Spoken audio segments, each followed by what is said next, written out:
comments? No? Okay, let's vote. And for everybody in the audience, because we are not in person, we have to vote by roll call vote. So we'll start with James. I don't know if he's going to be able to vote because if he can't hear us. Okay. Bethany? Yes. Melissa? Yes. I vote yes. Matt? Yes. Bill, are you on here at all? I don't think so. And Amanda? Yes. Okay, motion passes. We are on to community comments. So if you want to speak for community comment, there is a way to wave. Rick, can you talk people through that? And then we will go from there. Yes, actually, it's a reaction. So if you go down to the bottom of your menu screen there in Zoom, there's a reaction tab. And I believe we're trying this out because we usually don't have this many people. So be patient with us. But there's a thumbs up. So for instance, I'm going to put a thumbs up, and and on my screen, if you can see it, there's a thumbs up right there. So that will indicate to us. And Michelle, you should be able to see it as well. Yep. And you may just need to call, if you see more than one, obviously maybe just call that person. They'll have to unmute themselves. And then when you do, speak, please give us your name. And if you're a parent or your role or your staff member, that's just helpful for us. So, okay. Right. And remember that you're being recorded. We are recording this meeting so that we can put it out on the website and via email tomorrow. So anybody who wants to speak at this community comment, do your thumbs up now. Okay. And Wendy, right now I can see actually Wendy Johnson has her hand up. So, yep. Yep. Okay, Wendy. Unmute yourself and go ahead. Okay. Can you hear me now? I can hear you, yes. Thank you. Good evening. My name is Wendy Johnson, and I have been a proud Pinckney Community Schools teacher for 27 years. I'm also a proud parent of 3 students who completed all of their K-12 education in Pinckney schools. I am speaking tonight because I have many concerns with the idea of running full classrooms upon our return to school this fall. I do not believe that having classrooms with 30 or more students is safe for either students or staff when we consider the ways that COVID-19 is spread between people in small spaces without the best ventilation. I am disappointed that when the state is limiting the number of people allowed to gather in a private home to 10, that we are planning to have 30+ students in a classroom. In retail stores, restaurants, and other places of business, the rules are limiting the amount of people to half the original occupancy at maximum, yet we are considering full classrooms. I do not feel that we can reasonably state that the health and safety of our school community is our priority when the decision we will make would directly contradict the policies that have been established for public safety in other spaces. There will not be room for 6 feet of social distancing between students and staff, even when seated in these conditions. Students will not be going back to normal learning in these classrooms. Students are not going to be able to do activities like labs and science, will not be going to the library or media center, will not be able to work with partners or small groups in any classroom. We will not be sharing supplies with each other. We will not be sharing papers with each other. We will not be able to transition between different types of activities because everyone will need to remain in their seats and online in their Google Classroom, where all of their work is to be assigned and distributed. Students will not be eating lunch at tables filled with their friends, not be able to stop and visit with friends in the halls. They will be required to be socially distanced when in any of these situations. Although I do appreciate the hours of planning the administrative team has been doing to try and make this work, it is just not possible. This is not what I would want for my own children, and it is not what I want for my students. The question I would ask you to consider is this: Is the threat to the health and safety of these students and our staff truly worth the risks we will be exposing them to by going back to full classes? In my opinion, no, it is not. I hope that you will consider the science and think of the health and safety of our Pinckney Schools community when you make the important decision about how we should return to school this fall. Thank you. Thank you, Wendy. I don't see any other, oh, here, Karen. Unmute yourself and tell us who you are. Hi, my name is Karen Morgan, and I'm a 6th grade teacher at Navigator School and a proud member of our Pinckney Education Association. I want to thank all of you for all of your time and hard work that you are trying to develop with a back-to-school plan. And I do realize that you all have an arduous task of trying to develop a plan that satisfies the entire community. It's nearly impossible.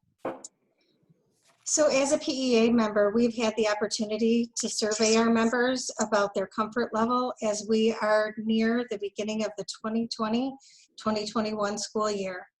Here are some of their thoughts that they expressed to us. I felt I needed to share these with you. When are we going to give parents an honest picture of what face-to-face instruction will look like for children in an elementary classroom? Children will be sitting at their desks all day, including lunch and specials. They will not be able to work with partners, have books to read at their own reading level, use manipulatives, and be able to see how to correctly use their mouth to make letter sounds during phonetic instruction. Another staff member wrote something to the effect of the elementary specials teachers who see approximately 800 students coming from both elementary schools will be commingling in both buildings with many different classroom populations. I have a friend that works for the Humane Society, and when she said, I questioned about this same area of space that we have in our classrooms, if we were to put 30 dogs in those classrooms, that would be considered to be inhumane. During good times, we deal with the lack of space. However, during a pandemic, we need to consider the situations that are safe for all children and staff. Thank you for your time. Thank you, Karen. Do I see anybody else? Okay, I don't think I see any other thumbs up at this point. Okay, thank you for your comments, ladies. Let's move on to board announcements. I don't have any, except don't forget that we have a meeting next Thursday. No committee reports, I'm going to assume. So we're moving on to administrative comments. Make sure you're muting yourself if you're in the audience, please. Jamie, you want to go ahead and share what you have?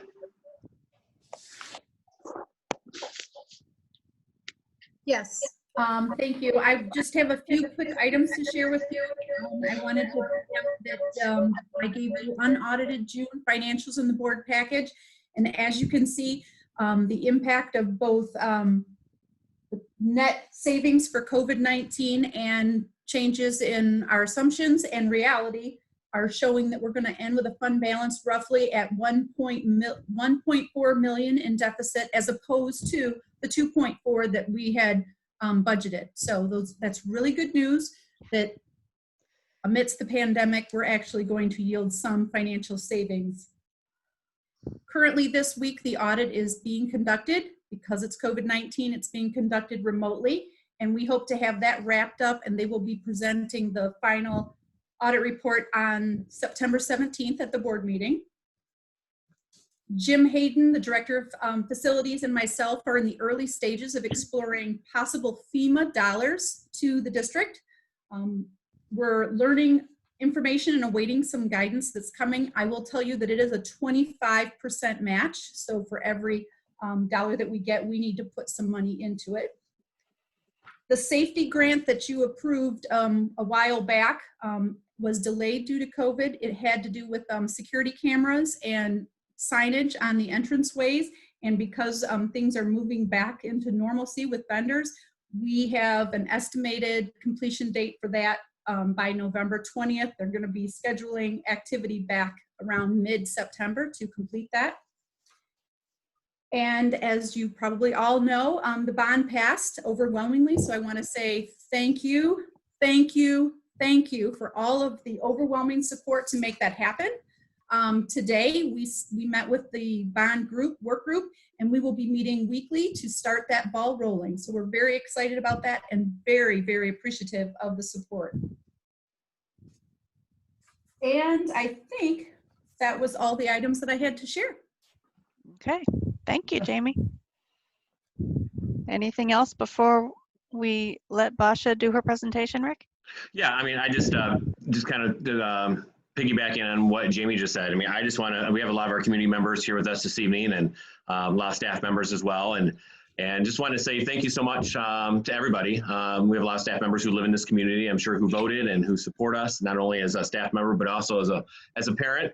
And you know, the trust that you've shown in us and being good stewards of the bond money that we'll be entrusted with to continue making sure that Pinckney Community Schools is a viable resource for our students, not only from an educational standpoint, but for our families and all that we do for those, you know, who either have kids in school or maybe they don't, from our senior citizens to, you know, to the families who utilize our spaces for classes, for swimming, for athletics, and, you know, even through the pandemic, just, you know, I hope people have seen the outreach that we've had in terms of supporting those families in need through various food distribution services and our Folly Hill food pantry, and just a true reflection of the community partners that we have. And then it just, I was deeply humbled because, you know, I know times are tough, and I know, you know, we're all going through various stresses and various challenges, and, you know, folks with, you know, maybe out of work or on unemployment. And I know it's a tough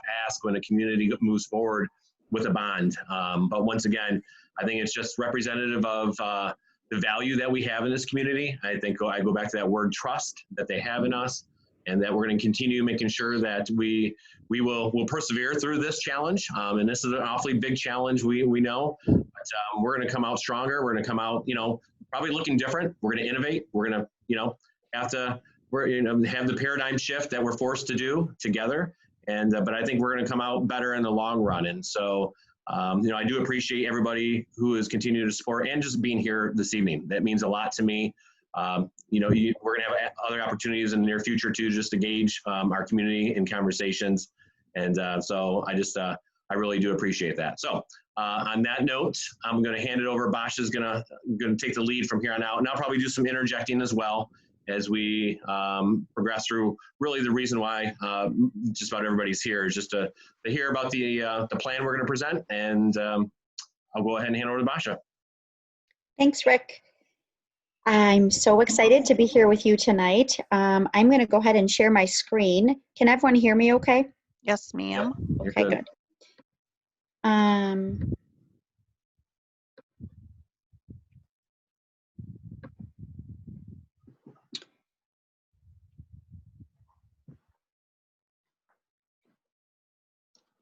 Okay.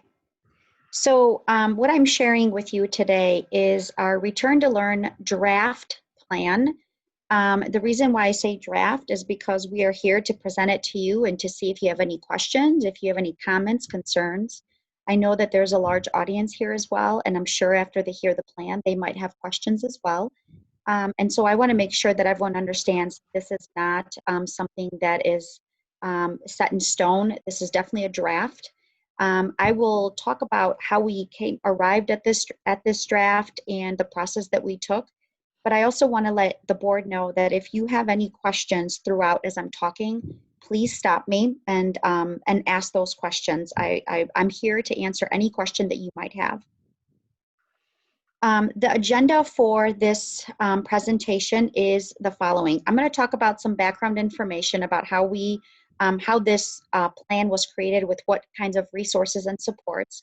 I also want to talk about the process that we took here in Pinckney Community Schools and the stakeholders who were involved in creating this plan. I want to talk about the major phases of the return to school roadmap and what they are.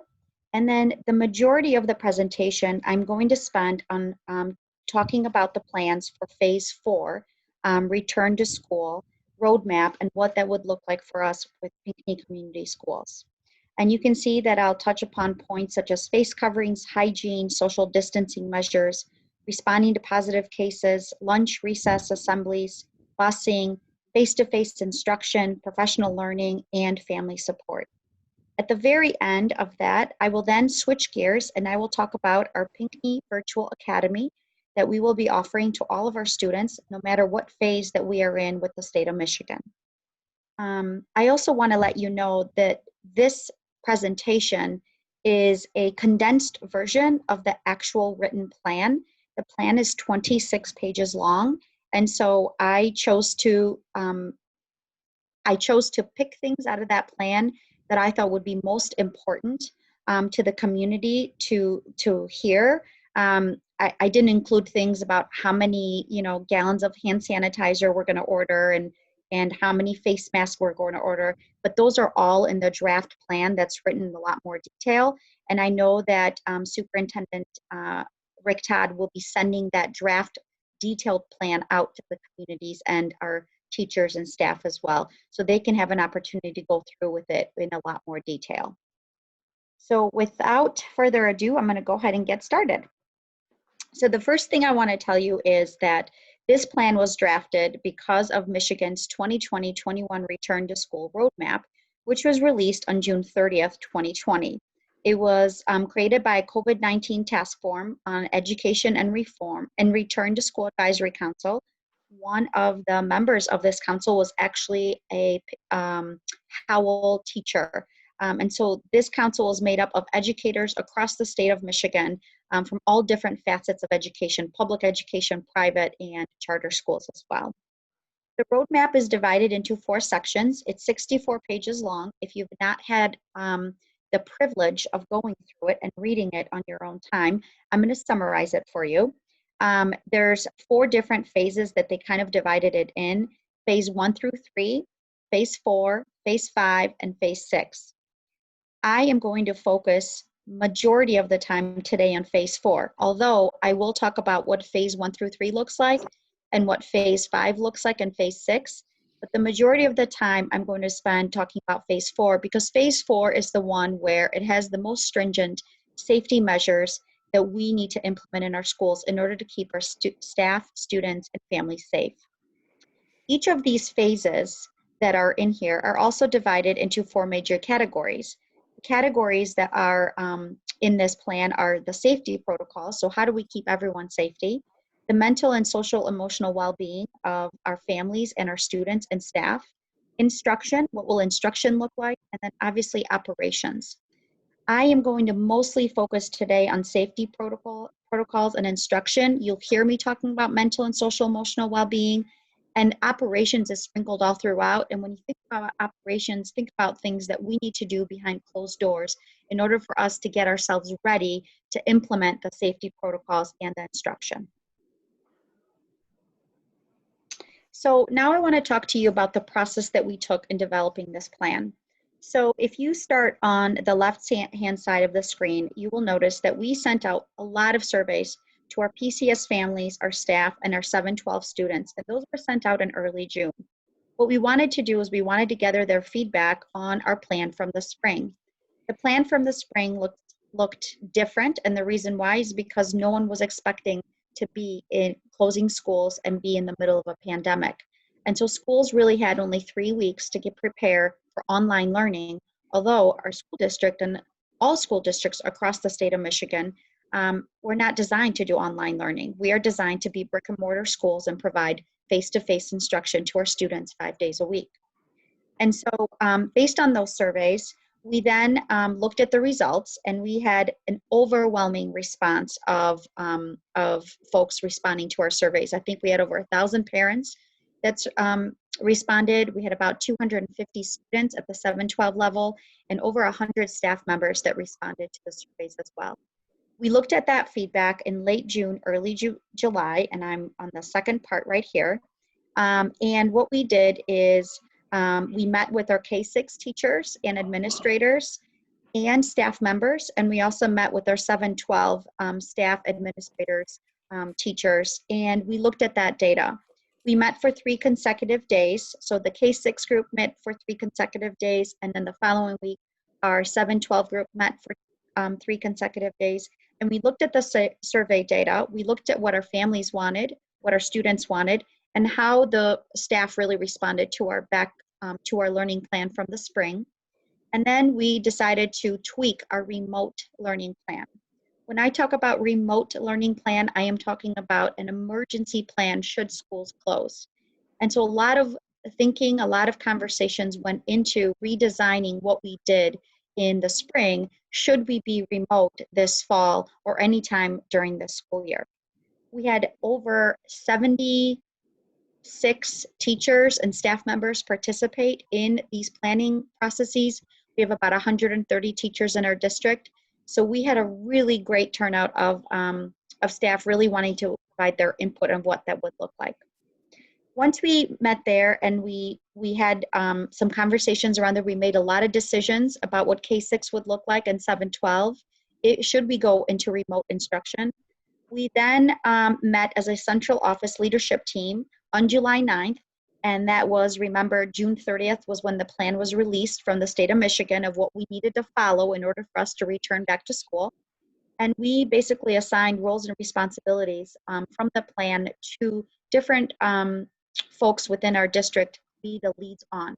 There's a lot of facets in this plan, a lot of planning that needs to go on. And so we wanted to make sure that operations and the cleanliness of the building was led by someone who knows a lot about operations and cleanliness of the building.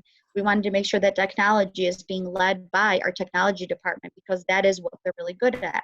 We wanted to make sure that instruction is being led by the curriculum office because that's what we do and that's what we're good at. So we met, and that was a really long meeting. We went through the 64-page plan, checklist by checklist, word by word, and made sure that we assigned all of those pieces to a lead within our district. On July 15th, we had a K-12 parent forum. We had about 15 parents and 1 student who came in. We invited a lot more, but those were the ones that came in. They actually came in face-to-face, and they provided us feedback on the spring remote learning plan. So although we sent out a survey back in early June about it, we really wanted to have parents representing every single school in Pinckney and grade levels, and we wanted to make sure that we had a conversation about it with them. What didn't work for your child in the remote learning plan from the spring? In addition for that, we also had them look at some of our plans for the fall of what would instruction look like, and they also provided us feedback on that as well. Then the district leadership team met together. We spent a lot of hours on July 22nd and 29th, and we went through of the assignments of what we were going to do. And so our principals joined that meeting, and we basically set a task list of what we needed to accomplish within that week. Our principals reached out. You can see the dates here. There's July 22nd and 29th. And then in between July 22nd and 29th, our principals had a variety of meetings with their teachers and their staff members around different protocols within their buildings. And so although there are requirements within this plan for the whole district, these requirements look very different at Country Elementary versus the high school because of the layout of the building and because of the age of the students that go to school there. And so our principals met with their staff to collaborate around the safety plans for their individual buildings. They had a pretty big turnout as well. And then we came back on July 29th, and every team member then shared of what their staff was thinking around different pieces of our back to school learning plan. And so that input was then developed and made into this plan. After this collaborative process happened, and you can see it's in the span of about a month, so it was a lot of different work. We then took all of the ideas and all of the recommendations that came from the buildings, and that's how we came about in creating this particular plan. Do you have any questions about that?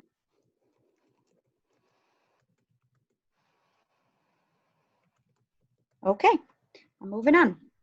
So I am going to spend a big chunk of my time talking about phase 4 today, but I want to make sure that everyone is aware that part of the detailed 26-page plan that we are going to be sharing out with our district, every single phase is addressed, including phase 6. And so let me start with phase 1 through 3 first. We were in phase 1 through 3 in the spring, and that was that there's no in-school instruction happening. It had to be remote only. We created a remote learning plan, and that another word for that is an emergency learning plan, because we went remote. We couldn't meet in schools anymore because of the spread of the virus. So in phase 1 through 3, should we go into that phase this fall or this school year, I just want to make sure that you all understand that we have a remote emergency plan that is written, and that was through the feedback that we received from our June sessions. All students and staff are virtual, so we would not be holding school in person. We cannot hold school in person. Our food distribution will be enacted just like it was in the spring, and we will offer Pinckney Virtual Academy. I will talk about Pinckney Virtual Academy towards the end of this presentation, but I do want to highlight for you that Pinckney Virtual Academy is going to be offered within any phase of learning that we are in during this school year. So if we're in phase 6, we are still offering Pinckney Virtual Academy.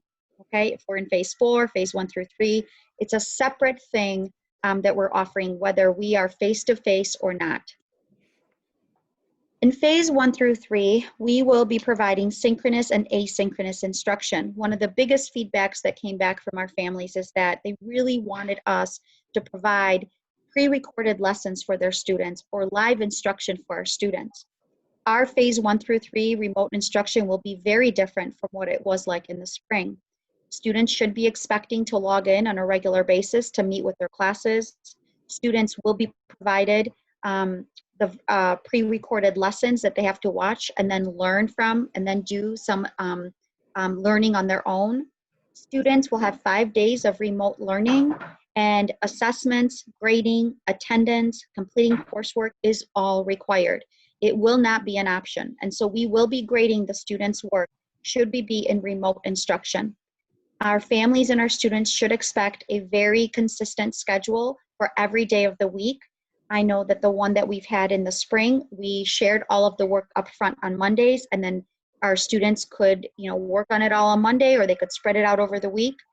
With this plan, we are going to chunk that work by each day of the week. And if students want to complete it on each day of the week, they can. If they want to go ahead, they can. If they want to take their time and not start until Wednesday to do the work, they can as well. But the requirement is that they do all the work within the week that is provided to them. So already I hope you're hearing some changes that are coming about should we go into remote learning, which would be in phases 1 through 3. Phase 4 is, currently we are in phase 4 as a state. And so phase 4 is we can go back to school, we can have in-school instruction, but we must follow the required strict safety and social distancing protocols. And so some highlights from this plan, and again, I'm going to go into a lot more details of this plan, but some highlights is that our K-12 students and staff will be required to wear facial coverings all throughout the day in the classrooms, hallways, buses. We will have strict social distancing guidelines that need to be followed in order for us to maintain safety within our schools. I've already talked about our Pinckney Virtual Academy will be offered as well. One of the things that parents should expect is that we will have synchronous and asynchronous instruction. And if I didn't explain what that means, because those two words were definitely new to me in the spring, synchronous instruction is live instruction, kind of what's happening right now. You're all listening to me, I'm talking to you live, you have to log in a certain time to see it. Asynchronous instruction is a pre-recorded lesson. So any community member or teacher who's not able to join us today, when they watch this recording on their own time, that's called asynchronous instruction. Part of our plan for phase 4 is to have 4 days of face-to-face learning, Monday through Thursday, and 1 day, Fridays, being remote learning. And I will talk about the reasons for that as well. Again, our assessments, grading, attendance, completing coursework is required, just like it would be in a face-to-face setting. although we are going to be 1 day remote learning in phase 4. Phase 5, we will have in-school instruction with moderate safety protocols. And phase 6 is going to be for us to go back to normal. And I'm not sure what normal looks like, but the normal that we experienced prior to COVID-19. So phase 5 is some safety protocols are lessened from required to recommended. We will have Pinckney Virtual Academy will still be offered. We are going to have synchronous instruction, so everything will be face-to-face, live. 5 days of face-to-face instruction will be happening in our schools. And again, assessments, grading, completing coursework, attendance is all required. And so that's the overview of the different phases. And I can tell you that phase 6 is not on there only because that's when we go back to how we always used to be. Do you have questions around phase 1 through 3 or phase 5?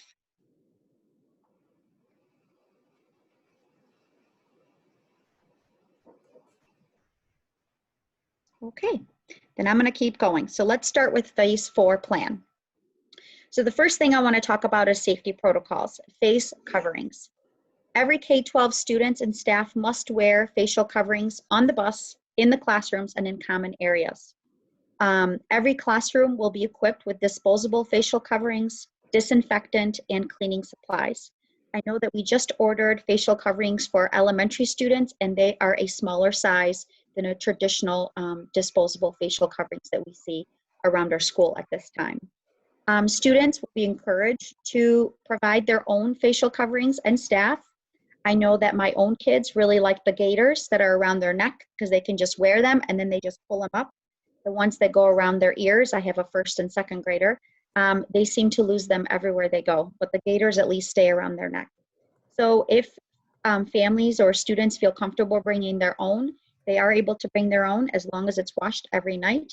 So if you're one of those parents where you want to make sure that your student feels comfortable in school because it's something that they're familiar with, I'd recommend going out and purchasing a few of those so that way you don't have to do laundry every night. If students forget their facial coverings or if they don't have any, we will be providing them to all students and staff.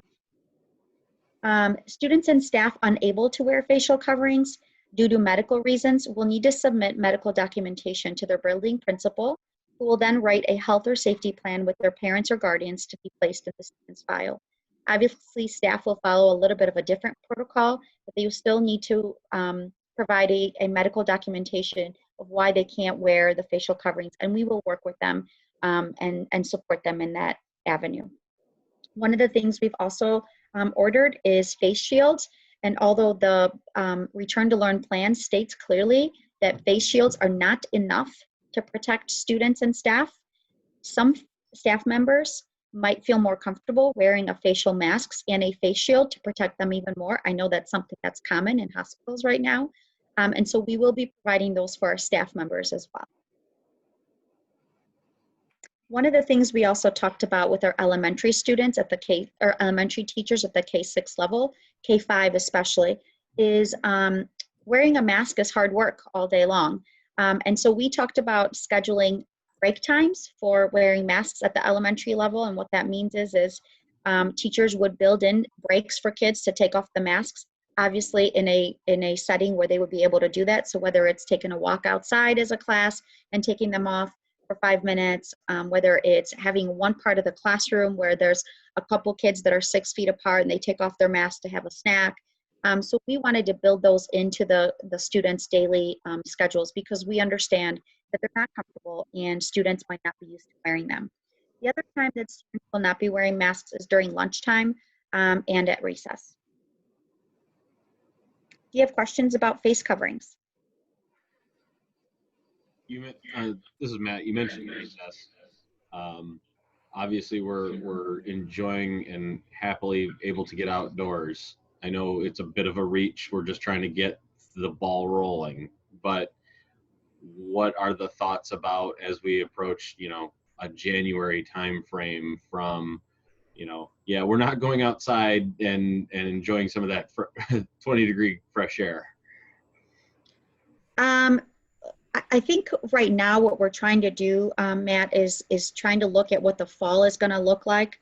And if we need to make adjustments to that, because let's say, these are plans, I would say these are the best laid out plans that we have. But until we try it, we're going to be tweaking them like, oh, we thought this was a good idea, but it didn't really work, but we have a better idea now. One of the things that we're trying to do as we are going through this is to make sure that we're looking at every safety protocol for our students. And so, should we stay in phase 4 all throughout the year?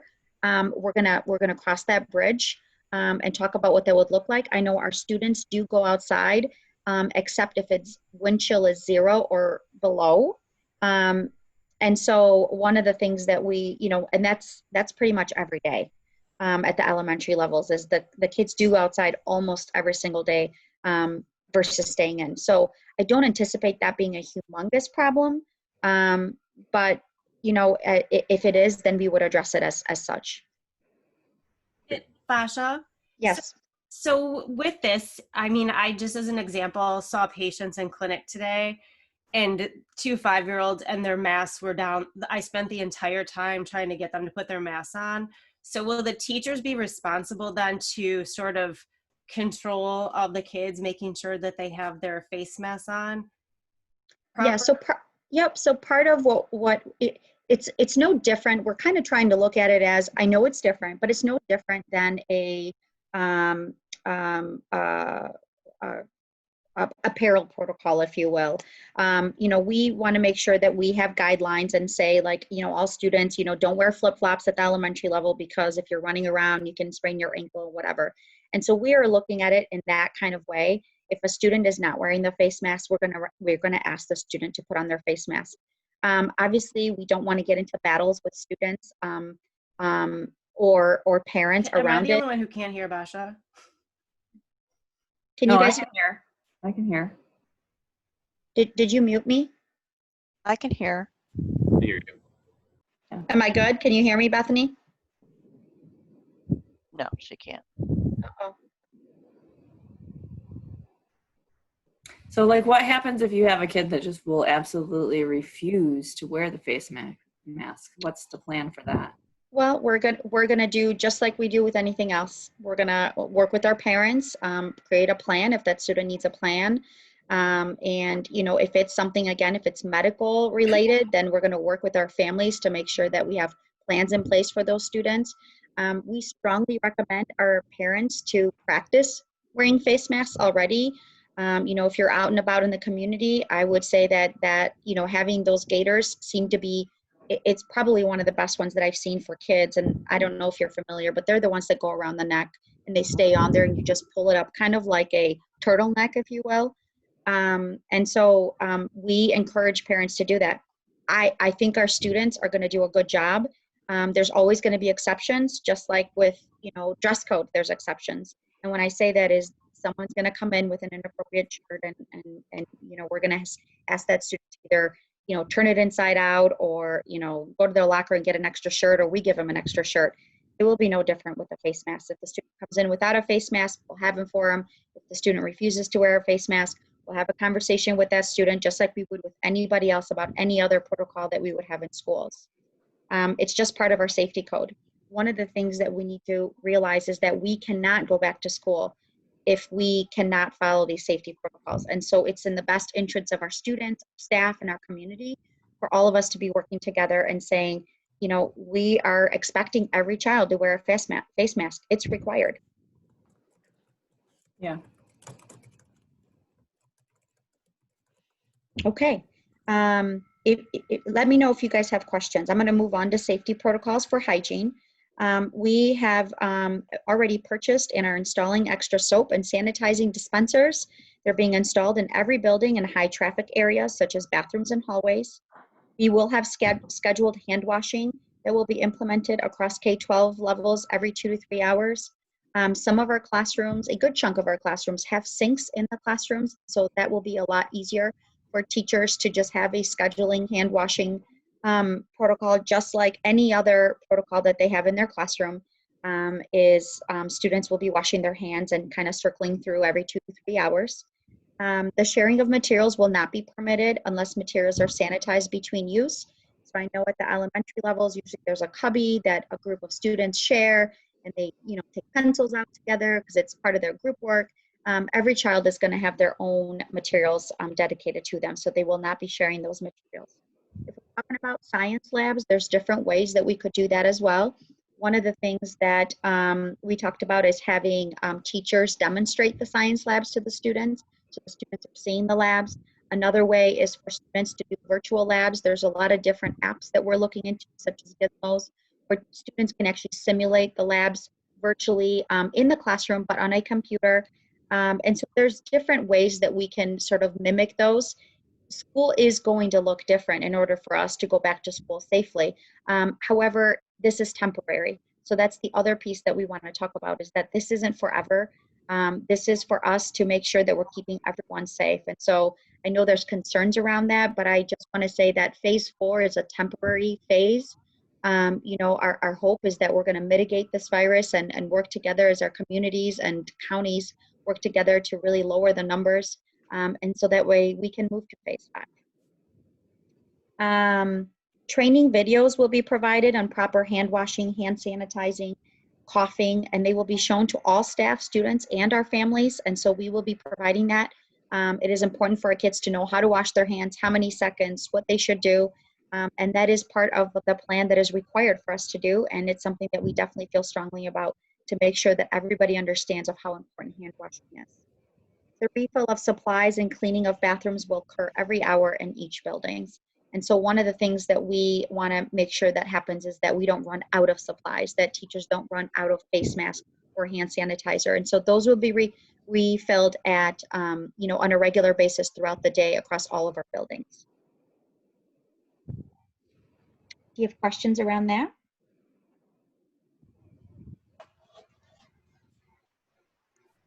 Okay. So let's talk about social distancing measures. So the first thing I want to talk about is volunteers and special guests will not be permitted in our buildings during phase 4. And so this makes me sad in a way, because as a former elementary principals, our volunteers and our special guests are sometimes the ones that are the most helpful for a teacher and in a classroom of reading special books, stories, and guest readers. However, during phase 4, because we're trying to contain everybody and minimize the spread of anyone coming into our buildings and into our classrooms, they will not be permitted. Should there be an emergency or an exception, obviously, all visitors must fill out a screening form, wash their hands and sanitize, and wear a disposable facial covering that we will provide. At the entrance of every building, in the vestibules in each building, the main entrance, there will be a computer that will be set up with a screening form. There will be hand sanitizer and disposable facial coverings for any visitor that comes in, and it will be a self-screening form. If parents or families do not feel comfortable touching the computer, we will also have QR codes posted next to it so they can snap a picture with their own cell phone and fill it out right on their phone as well. Every classroom and desks and tables will be spaced apart as far as possible. 6-foot distancing is not possible in all of our classrooms. That is why we are requiring all K-12 students and staff to wear facial coverings all day. And again, I did talk about also the facial shields being provided to all of our staff members as an additional precautionary measure if staff members feel comfortable wearing it, that they would wear a facial covering and a face mask. To limit the exposure of the virus, we are having the K-6 specials will be brought into the classrooms, except for physical education. Physical education will be still in the gym just because the kids can socially distance and the exercise for them is really good. But the staff members, if they're using any equipment in our physical education classes, they will need to be sanitized between classes. 7-12 will follow a block schedule, and that's again to minimize the number of transitions that students are making at the 7-12 level. And so this is a sample schedule of what it could look like. I know that our principals at Pathfinder and the high school are working on the same block schedule across the 2 buildings. And so Monday, Wednesday, we will have, for example, first hour, and it'll be a 50-minute class, just like it traditionally is, 55 minutes. But second, third, and fourth hour will be much longer. And then on Tuesday and Thursday, We will again have first hour for a short period of time, but then 5th, 6th, and 7th hour will be significantly longer.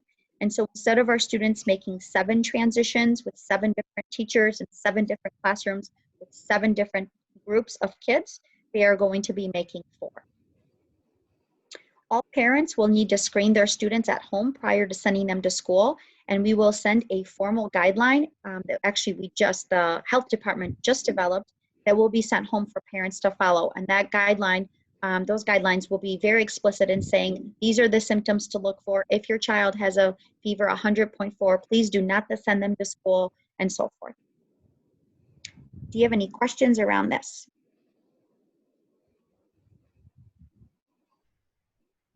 Okay. The next safety protocol is responding to positive cases. And so one of the things that we are going to follow is we are going to follow all of the Livingston County Health Department's protocols if we do have a positive case within our school system. And so they already created a flow chart of what to do, where to go. And so those will be available to all staff members and all of our families. I know that Rick met with them either today or yesterday, and they just hot off the press developed those for our schools. And so we will be sharing them. All staff will be required to conduct a health assessment every day prior to entering our buildings. Those health assessments will be very similar to the ones that we're asking our visitors to do, and it's going to ask about their temperature and any of the symptoms that they might have. And if they answer yes to any of those questions, then we are going to ask our staff members to stay home. Every school will have a designated quarantine room or rooms, and it will be designed for students who show symptoms of COVID-19. This room will be staffed with personal protective equipment such as masks, N95 masks, gowns, hand sanitizers, gloves, and log sheets. In addition to that, each school would have a quarantine room officer or officers, and should a student be placed into that room, there will be an adult that will stay with that child while the family members are being contacted to pick up the child from school. So as far as lunchtime, recess, and assemblies, our indoor assemblies will be suspended in phase 4. Our K-6 extracurricular activities will be suspended as well. So any after-school book clubs, reading clubs, math clubs, those all will be suspended in phase 4. You can expect all of those to be back if we move to phase 5. 7-12 will continue extracurricular activities as they see fit, but we will be requiring facial coverings and social distancing. And so if there's art club, or if there's yearbook, or things that are happening after school leadership, we do feel that, if kids want to meet and their advisors want to have these meetings, they can, but they do need to have facial coverings and follow all of the social distancing guidelines. Our K-12 students will eat lunch in our cafeterias with social distancing measures. They will also have assigned seating and staggered times for lunch. So because our 7-12 buildings are going with block scheduling for the 2021 school year, they actually can implement more lunches within the school. And so that way they can minimize the number of kids that are at lunch, and they can ensure that 6 feet of social distancing is happening while the kids are eating lunch. I know at the high school, if anyone has been there, they have those round tables right there in the cafeteria. Right now, as it stands, they're creating 5 lunches, and each table will have 3 students to a table. So typically, I think there's like 6 to 7. It's going to be 3, and that really provides a lot of distancing between the kids. I know at the elementary level, in the longer tables, they are going to have, I think, 6 students per long table, and typically I think they can fit, they pack them in real close. So those will be staggered as well, and students will have the time apart as well. We are going to ask parents that if the students bring lunches from home, especially at the elementary level, for them to be easy to open, so that way it's less touch from our staff that's touching their things. Our staff will be gloved, and they will be, the cleanliness part will be part of the protocols to help students, open their milk or their yogurts, or I know some of those snacky things are really hard to open. So we're just asking parents to consider that when they're packing their students' lunches. If students are buying lunch, the lunches will be pre-packaged. Our lunch staff will be behind the plexiglass shields, and they will be placing everything on the lunch trays for the kids. The kids won't be touching anything. the staff members behind there will be gloved, and they will be placing things on their trays. We will have recess outside, and students will be cohorted outside by classroom at recess. What that means is that their class will stick together in one part of the recess for one day. The next day, they might go to another section of the recess while the other classes are in a different part.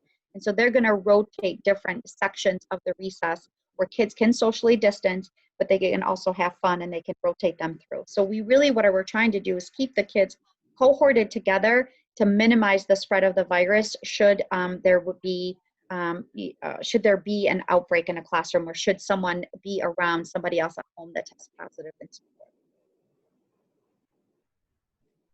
Do you have questions around this? Yeah, Doc, how are you gonna when they're on recess and have to be 6 feet apart outside? Like, how do you prevent them from touching and playing? And I mean, those in the cohort, the classroom. I think that's going to be part of, just like any routine that's being taught in our classrooms, the teachers will have to teach those routines. I know that they do have lunch monitors out there that will be out with the kids. And I think it's going to take some time for kids to get used to the fact that they can't be jumping on each other and so forth, but we're going to have to try to make it work. I think our kids will be, we have wonderful kids in our district, obviously, but I think once they understand that this is to keep them safe and to try their best to socially distance, I think most of them are going to follow that. So it's all about teaching and getting ahead of the curve and saying, these are the expectations, because we don't want you to get sick. Right. Well, and we have to keep in mind is, I think a lot of us are painting this framework that all our kids and even adults included are walk around like in these 6 feet bubbles. And that's not really, life isn't designed like that. We don't see that in a grocery store. We don't see that anywhere. And our kids, Amanda, they are probably going to touch, and they're going to bump into each other. And that's just instance, even as adults. And so, working with the health department, the key things that they stress is, obviously our goal is to mitigate spread. That's the best that we can do. There's nothing that's going to guarantee safety of anything, regardless if we have COVID or if it's just a normal life experience. And so the wearing of masks is really the key. I think they're seeing a lot of the science coming through where that does pay dividends. It does definitely make a difference in terms of the spread from person to person. So if we all abide by that, and that's something that we're going to have to be diligent about, that I think keep right there, that's a key factor in our ability to keep everybody safe. And then secondly, it's also the washing of hands and sanitizer. I mean, that alone, we know that goes all the way back to March when we started this journey, is, having kids wash hands, sanitizer as much as possible and on a repeated basis. And so, those two things that the health department stresses, if we do and we're diligent about that we're going to make a significant impact in keeping everybody safe. And so that's what we're going to have to do at the elementary, especially with kids. They are going to come in close contact. This is school, and we know it's going to happen. And but if we're diligent about those, I think we're going to put our students and staff in a much better position to stay safe. So they'll be required to wear masks on recess then, at recess? They will not. They are not. So. Has that been discussed at all, possibly wearing masks at recess? It certainly can. Yeah, that's not something, I mean, from the plan and obviously we can mold things and we can change things and adapt and add, so and I think that's something that begs a conversation. I'm not going to say it doesn't, but, from the standpoint of exercise and, I know that can be an issue for some kids or some adults, even exercising with a mask on. And so, but that's not something we've discussed from our standpoint. We have taken the guidelines from the roadmap in terms of the expectations for recess. But recess also is, I think, an area that we have an opportunity to social distance much easier. And I know kids are going to run through, exactly what Amanda said. But that's something that we've got to be creative with and look at opportunities. And so, Will the equipment be open? I apologize because I finally can hear again, but will the equipment be open? Because how is that going to work if they're touching the playground equipment and then you have the next class come out? And I know that, in most of the studies, there's not a lot of spread from touching solid objects, but there's still, if you have one class coming out after the other, so will there be some restrictions about equipment? So one of the things that I didn't talk about is that our students will be expected to hand sanitize every time they enter or exit a classroom or in the building. So when they exit the lunchroom, they're going to hand sanitize when they go out to recess. When they come back from recess, they're going to hand sanitize when they come back into the classroom. And so that is our hope, that it's going to obviously make sure that their hands are clean and so forth, in addition to washing their hands every 2 to 3 hours. We're hoping that just keeping their hands clean will help spread, stop the spread if there should be any. Right, but if they're outside without masks on, my concern would be they're touching their faces, they're wiping their nose, so you can sanitize, but if you're on the playground equipment and you don't have a mask on, they're going to be touching their face and potentially sneezing and stuff like that. Mm-hmm. I have a question. Yep. Who would be responsible for staffing the room when children come down, if they would come down with COVID? Who would be taking? Wait, who's talking? Gretchen. Gretchen, we need to wait until community comment. This is not a time for community questions or comments. If you'd like to ask your question. I thought it was. This happened to me last time. I'm sorry. That's okay. If you wait till community comment at the end, you're more than welcome to answer or to ask your question. Thank you. Okay. Yep. I think that really, this is why we're presenting the plan to you, right? Is that that's something that we can certainly have a dialogue about, is one, face masks outside, two, what will that look like as far as equipment outside as well. Right.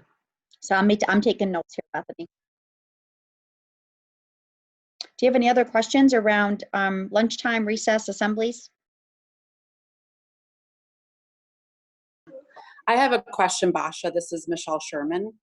Can you hear me? Michelle, can we wait until community comment? Oh, I'm sorry. I thought she said, were there any other questions? Sure. Only for the board. Only for the board. We'll take questions from everyone in the audience when we get to community comment. Understood. Okay. Okay. Thanks. Okay. I'm moving on. Busing. As far as the phase 4 plan, our buses will be properly cleaned after the morning and afternoon runs once the bus has returned to the transportation garage. All K-12 students will have assigned seating on the bus. We're going to try to have siblings sit with one another as much as possible. Students and staff are required to wear a face covering unless medically unable, and again, that goes back to if they're unable to, that we would have a health plan written for them. Face masks will be available at the entrance of the bus should students forget them. And hand sanitizer is required for every student to take a pump of hand sanitizer at the entrance of each bus. Signage will also be added to each bus to address the use of face coverings of all students and drivers, use of hand sanitizers and cleaning protocols. And then weather permitting, we are going to ask bus drivers to keep windows open on the bus, both en route and when stopped. So to make sure that there's airflow within the bus. And also, Basha, I just want to add, because this is relatively new, because we talked about this morning, is, most of you know that we're in a consortium with LESA with our busing. So many of the districts in the county use LESA. And so pretty consistent standards that they're putting forth is the expectation on every bus is that they're assigned seats, which is pretty standard from an elementary standpoint, but obviously we don't really implement that on the secondary level, but there will be assigned seats so we can we know every student's sitting. And also as students enter the bus, they're going to be entering from the rear moving forward. And so that way they're not walking past students going through. And then we're also going to look at ways to minimize the number of students on the bus, because we know, right now, Basha will probably share the numbers of parents who've already expressed interest in virtual school, and it's quite substantial. And then at the same time, I've already talked to a lot of parents who are telling me, they're working from home, so they have an opportunity to drive their students. So we're going to have to get an assessment on that. And so we may be reassigning our routes. We're not going to minimize our buses, but we may take advantage of utilizing our routes to minimize the number of students on the bus the best that we can. So, but trying to be thoughtful on top of what you already presented. Thanks, Rick. Okay, so now we're going to talk about instruction, and we're going to talk about what face-to-face instruction will look like in phase 4. And so we already touched upon this a little bit, but I want to go into more details. We are proposing that we go to school 4 days per week, that will be face-to-face instruction Mondays through Thursdays, and Fridays will be remote and asynchronous. And so we're calling this the 4+1 model, the first 4 days of the week, and then +1 being Friday. The reason why we're doing that is for a couple of reasons. The first reason is we want to make sure that we do cleaning on Fridays, deep cleaning of what happens. The other reason is when I talk about our virtual plan of how it's structured, this time we'll provide students an opportunity to work asynchronously together. It also provides an opportunity for our teachers to work with those kids. And then lastly, it's every Friday, just like we typically have Friday PD for our teachers, will be designated for our teachers to have Friday professional development around best practices around virtual learning, using platforms, safety protocols, and all the things that I know are the most important things to our teachers and to our staff and to our families. And so we're trying to use those Fridays as opportunities for our students to do some asynchronous learning, but also for our teachers to do some learning as well. One of the things that is really important to us is that should we go into phase 3, which remember is the remote learning, we really want our students and our families to know how to use our different platforms. And so that is my next bullet point, which is Seesaw. Will be used at K-6. It's going to be a revamped Seesaw. So I know that some parents just weren't familiar with Seesaw, weren't sure how to use it. We are actually going to change the way that we've loaded classes, and this is the input that came from our teachers and our families and our students from the spring surveys. And so it's going to be a lot smoother, a lot cleaner, and I think parents and our students will have a much easier time using it. We are going to be using Google Classroom for 7-12. And again, we are looking at getting an app that will sync the Google Classrooms together. And so what that will do is help load the classes into the Google Classroom instead of teachers assigning that, and just making it a much easier transition for our kids to do that. We are expecting all of our teachers to use Seesaw and Google Classrooms in their classrooms face-to-face instruction every single day. And the reason why we're doing that is because we want our students to be learning content, but we also want them to be exposed to the learning platform that they will be using should we go remote. If a student, for example, is quarantined for 2 weeks, we're still able to provide them instruction if they're familiar with how to use Seesaw or Google Classroom. And so we really want our students and our staff and our families to know and understand how the platforms work.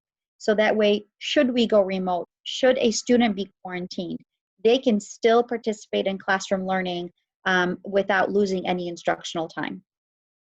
All of our K-12 students will receive Chromebooks. So we already are a 1-to-1 district for grades 7 through 12. We have purchased Chromebooks with COVID grant money that is designated just for the COVID closure of things that we might need as a district.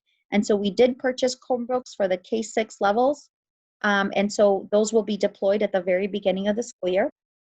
K-12 students will be taught how to use Google Classroom and Seesaw during face-to-face instruction.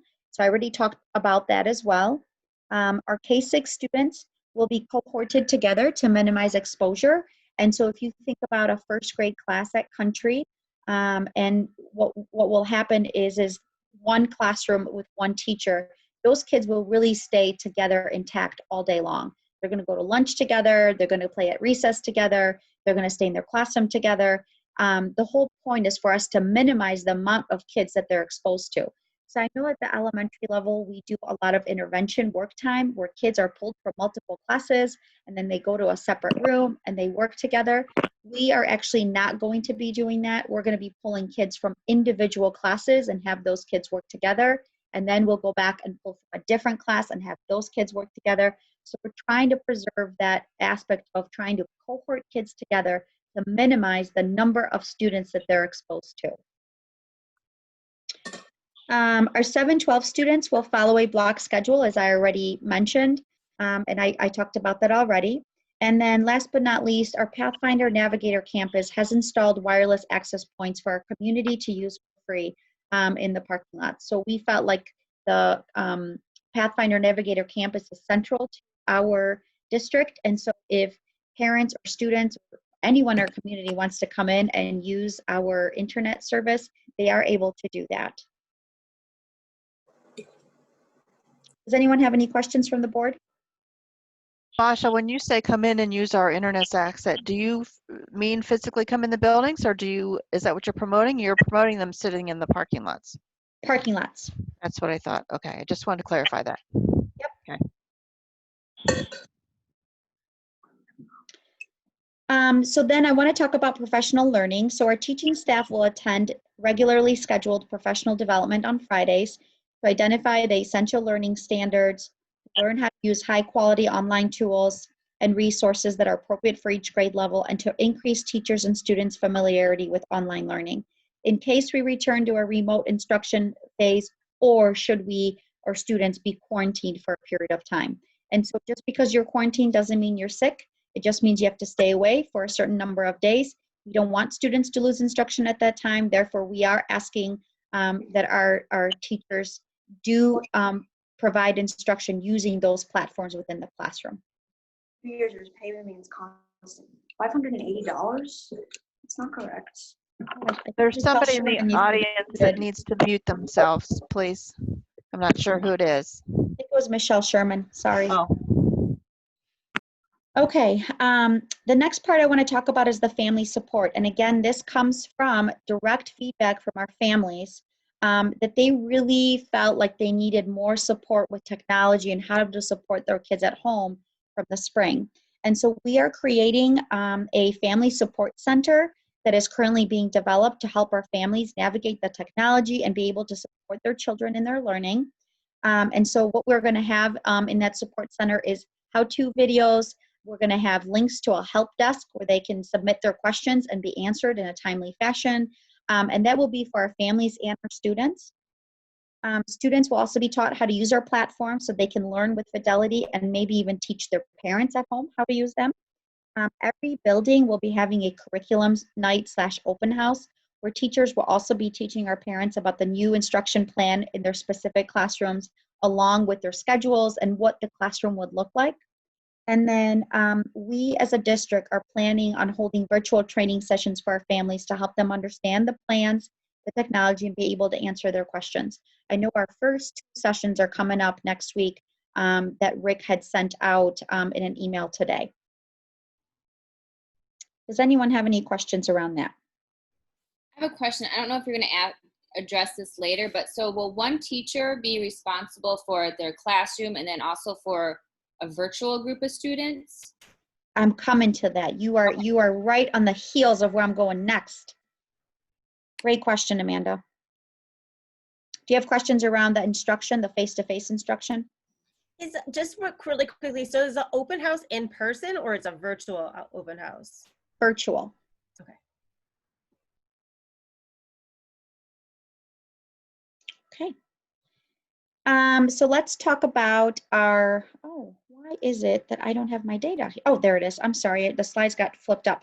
So let's talk about our PCS Virtual Academy, so PVA, as we can call it. And so what I'm sharing here with you is as of, I think, 6:30, right before this meeting, PM, we had a total of 453 students district-wide that are interested, have shown interest in our Pinckney Virtual Academy. And so as you can see, the numbers, I divided them by grade levels, just you can kind of see of how many students and their families are interested in virtual learning. The total is 453, but you can see that it varies across grade levels, anywhere from about 20 to 50. Our kindergarten numbers seem to be the highest for virtual learning. So because of these levels, we developed a virtual academy. And so that's what I'm going to talk about now. And Amanda, I'm going to answer your questions of what that will look like. So the first thing I want to say is that it will be offered all year, no matter the phase that we're in, for all of our K-12 students. Parents should expect asynchronous and synchronous instruction. What that means is, again, we should expect kids to be learning on their own for a part of the time and learning with the class part of the time. One of the things that was really, really important to us when we were developing the virtual academy is really threefold. The first one is that we wanted to make sure that our students are using Pinckney curriculum and not something that's outsourced elsewhere. The second thing that was really important to us is that our students are being taught by PCS teachers. And then the third thing that was really important to us is to make sure that our students have a community of learners that they can go back to should they choose to return to face-to-face instruction if things improve, outside of our school community with the virus. So you can see that it's going to be taught by PCS teachers with PCS curriculum. So in a first grade class, we use journeys for the literacy portions, and we use math expressions, and that is what the students will be learning with. It's going to be the same at the high school level, using the resources and the books that we already have. Our students will be cohorted together, so they will have a community of learners to go back to. And so when I say they're going to be cohorted together, we really wanted them to be able to return to face-to-face learning, that they will be placed with the same teacher that taught them virtually. And I'll talk about what that looks like in a moment. Students who are part of Pinckney Virtual Academy, it's not a separate school, it's not a separate district, it's still PCS. They will still be able to choose to attend in-person events like school dances, graduation, order spirit wear, appear in the yearbook, etc. They're still going to be able to participate in extracurricular activities such as sports and clubs if they are enrolled in the virtual program offered by us. And families can make a switch at the end of the semester from virtual to face-to-face learning. It might sound like that's a long time, but a semester is about 3.5 months, and having kids coming in and out of the classroom on a regular basis is a huge disruption to learning for the kids who are in classrooms. And so we really felt strongly that we really needed to make a cutoff during a natural transition, which is typically during the end of the semester. Now, we will obviously work with families in extenuating circumstances. So if there's a student who is virtual and they're just really not performing and the parents are super worried, we will definitely have a conversation with those parents to see if that child can return earlier if the family feels comfortable to do that, and vice versa. But we really are recommending that if you sign up for virtual learning, you're either signing up for a semester or the entire year. The way that this will be structured in the K-6 level is the students, first of all, the learning will be fluid, meaning it's going to be synchronous and asynchronous, depending on the need for the child and family structure. So I had a parent group that I met with, a pretty small one, and they had a lot of questions around the virtual school for our K-6 students. And one of the things they talked about is, I'm really nervous about sending my child back to school because of what's going on. However, I also don't want them to be on a computer 7 hours a day, 5 days a week, and just, tuning into a classroom. And so we talked a lot about how there will be options for parents. What I mean by that is a student can check, there's going to be times where they can synchronously check into the classroom. All of those sessions will be pre-recorded, and so those will be put up on Seesaw should a student not be able to attend those meetings because a family, mom and dad are working and they're with a sitter all day, and then the mom and dad are doing work with them at night once they return from work, or vice versa. And so the way that we wanted to cohort students at our K-6 level is we would look at the numbers, because we wanted to keep the students within their buildings. So at Country and at Farley, we are going to ask teacher volunteers, and again, this plan was developed with teachers in mind, and teachers were part of developing this plan, is the students will be cohorted into one, let's say, first grade classroom from Country. And so let's say there's 20 kids, and so the teacher who has volunteered or applied to be teaching that classroom, 20 of those students would be at home, and let's say 8 students would be face-to-face in the classroom. And so the teacher then would provide instruction to the 8 students face-to-face, and she would be providing, or he, instruction to the students that are online. And so really trying to make the best of that situation. And what I mean by that is they can group students from the virtual classes with the virtual students with face-to-face students, and face-to-face students with virtual students. Because we're using the platform, the Seesaw platform, whether you're face-to-face or not, it would be a seamless transition for our students who are face-to-face and students who are virtual. And so that seemed to be the best fit for us. In addition to that, if students decide to come back at semester's end, they're not coming back to a classroom they've never met before. They are coming back to Mrs. Smith's class that they had while they were virtually at home, and now they're coming back to it face-to-face. And so that was a really important part of our plan. The amount of, there will be small group times that will be scheduled over the course of the week for the students to provide opportunities for further instruction from the classroom teacher or interventions or supports. The amount of additional time each student will be scheduled in small groups will depend on individual student needs. So that's based on sort of what we do already. It will be no different. Some students need more support than others.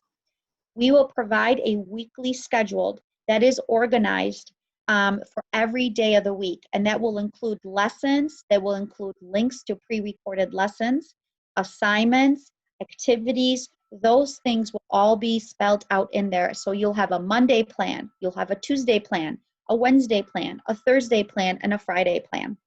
Some of those planning sessions might be where a student will be trying to work collaboratively with another student in the classroom. And so we just find that our teachers were very excited about this plan because they're able to be super creative with kids who are at home and kids who are in the classroom. And because they have less face-to-face kids in their classroom, the teachers felt that they would be able to provide some really neat experiences for our kids between our virtual learners and our face-to-face learners. And obviously we'll be utilizing Seesaw for our K-6 students because that's something that we're already familiar with, our students are familiar with. We'll do lots of training, lots of working with our parents and our students in order for everyone to feel really comfortable in using that platform. Basha, I have a quick question. Yeah. So I know it was probably just an example. So say you have 20 virtual learners, say in first grade, and then 8 face-to-face to sort of create a whole class. Yep. So if you have enough virtual students, fast forward to when we start school, will you still be having a few face-to-face so that when the virtual learners potentially come back that they still will be familiar, or is that potential to have a fully virtual class if you have, like, say 27 first graders who want to do virtual? So it's really a numbers game, right? If we have 27 virtual students in a first grade class at Country Elementary, that will be a class in itself. Okay. But all those kids will know each other, right? Because that teacher will be facilitating their learning during those synchronous times where they're all logging in. It will not be like it was in the spring where they're logging in and they're sharing their pets or they're sharing their things. Those things are fun. I'm not saying that they're bad.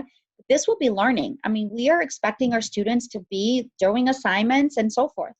I do know that if parents choose the virtual learning option for the elementary students, it is a bigger burden on parents because our elementary students are not yet able to sit and be able to do things on their own without a support from an adult that's around there.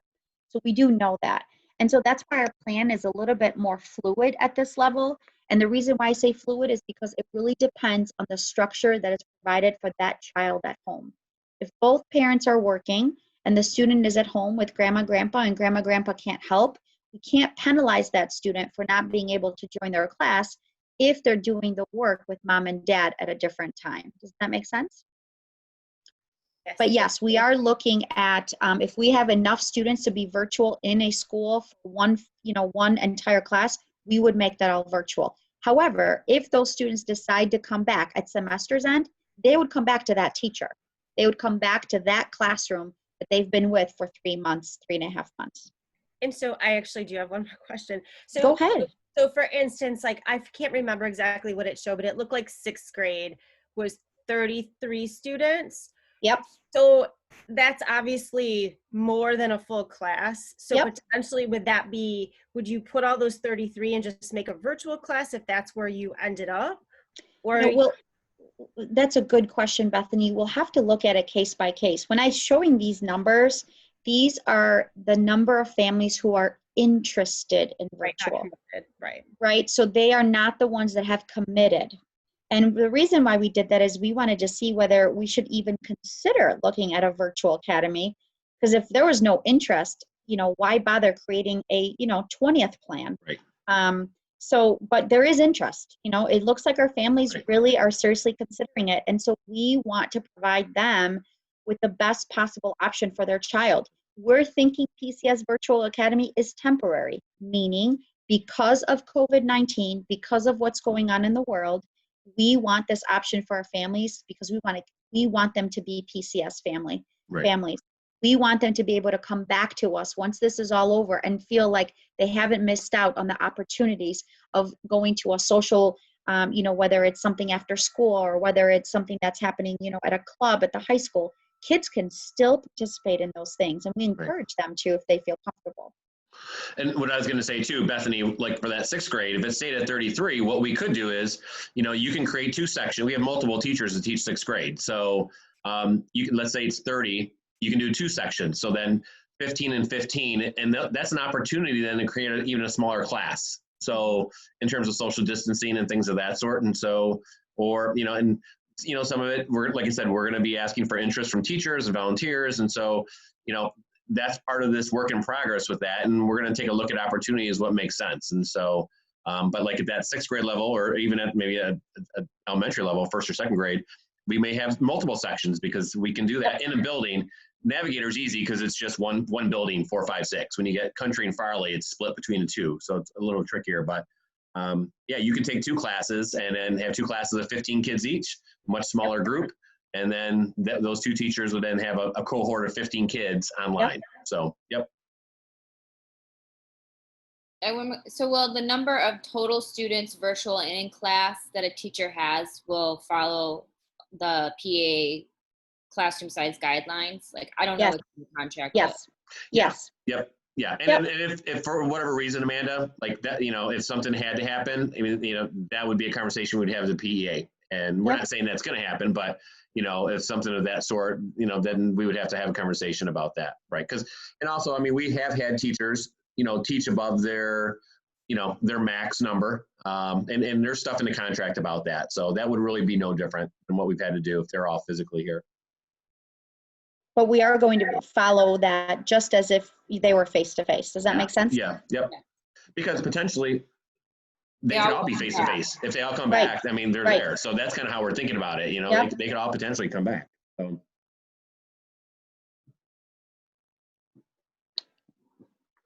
Okay. So I'm going to go on to 712. So very similar, but it's going to be cohorted a little bit different because 712 students are taking different courses, every hour. Our students will also be cohorted together in same classes as much as possible. And so it's really going to be dependent on the number of virtual students taking similar courses. And so if we have enough students, for example, 7th grade English, if we have 30 students, and I can go back to my slides for 7th grade. Oh, we have 17. That's not going to work. Okay, 40 kids in 8th grade. We could cohort an X amount of kids out of those 40 students and put them in, let's say, first hour, and that would be their 8th grade English class. Let's just say, well, that teacher's hour would be the virtual hour as part of their daily schedule. Does that make sense? And so the students at the 712 virtual learning, they will follow a block schedule just like the students who are face-to-face. And what I mean by that is we are not expecting them to be logged on for 7 hours, but we will be expecting them to be learning synchronously with their class and asynchronously. So let's say, for example, the first hour, 8th grade English, it starts at, I think, 7:30. Or is it 8 o'clock? I'm not sure, but let's say 7:30. And so the teacher, let's say on Mondays, they are showing their, that's when they're doing their lesson and they're teaching the lesson. The students all log on, they listen to the lesson, and then the teacher says, okay, so here's the assignment that I want you to do over the next couple of days, and then we're going to check in back on, on Wednesday. And so the students can then stay on for that hour and ask the teacher any questions that they might have, or they can sign off and then complete their assignment. And then they would go on to their next hour. And so because we're doing block scheduling, it would only be 4 classes a day that they would be taking versus 7, which also makes it more manageable for the students if they're virtual. We'll be utilizing Google Classroom for our 712 students. And I already talked about students being expected to learn synchronously and asynchronously. So it's not going to be where here's your work for the week, just work. It's going to be a traditional schedule that they're going to follow. It's just that they're not going to be on the computer for, 7 hours a day. They might log in for 20 minutes, get a lesson, and then do some work. Then they might log in for their next hour. Then maybe third hour, they don't log in because they already talked to the teacher the day before. And so they're going to have a set schedule of what that's going to look like at the 712 level. There might be one of the questions that came up is what about, do we need to make some course changes or elective changes? We'll work with families. So once students are registered and enrolled in our virtual academy, our counselors and our principals are going to work with families to see and make sure that we can provide the best possible schedule for those students with the electives that they chose. In some instances, they might have to switch their electives, but I think in many instances they won't. If at the high school level, because I know that I have some high school teachers and parents in the audience, let's say a student schedule looks like this. First and second hour, they're doing Michigan Virtual Distance Learning Lab. And then third, fourth, fifth, sixth, seventh hour, they are just doing a face-to-face, classrooms. They're going to their classes within Pinckney High School, but they want to be virtual. That student will have the same schedule. First and second hour will be Michigan Virtual. The only difference will be is that they will be taking those courses on their computer in the comfort of their own home, right? And then hours 3 through 7, they would then take, just like I described of a student that's at Pathfinder. And so again, we're looking at block scheduling. They're not going to be going to all 7 hours every single day, which will give students a more focused approach to their learning. Do you have any questions around this?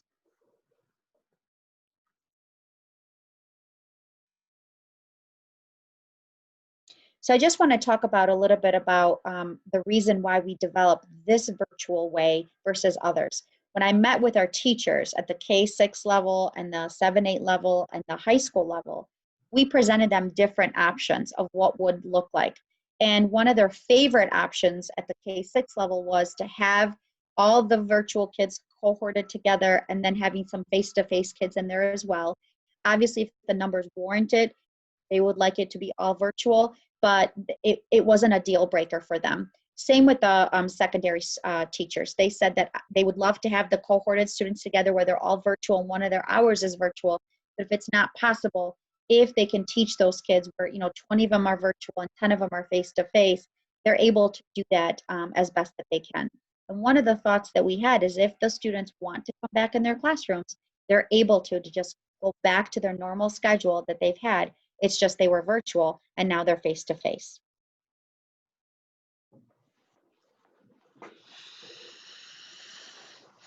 Hey, Okay, Basha, so yes. I think you've done a very good job covering all the bases, but it's really an excellent program.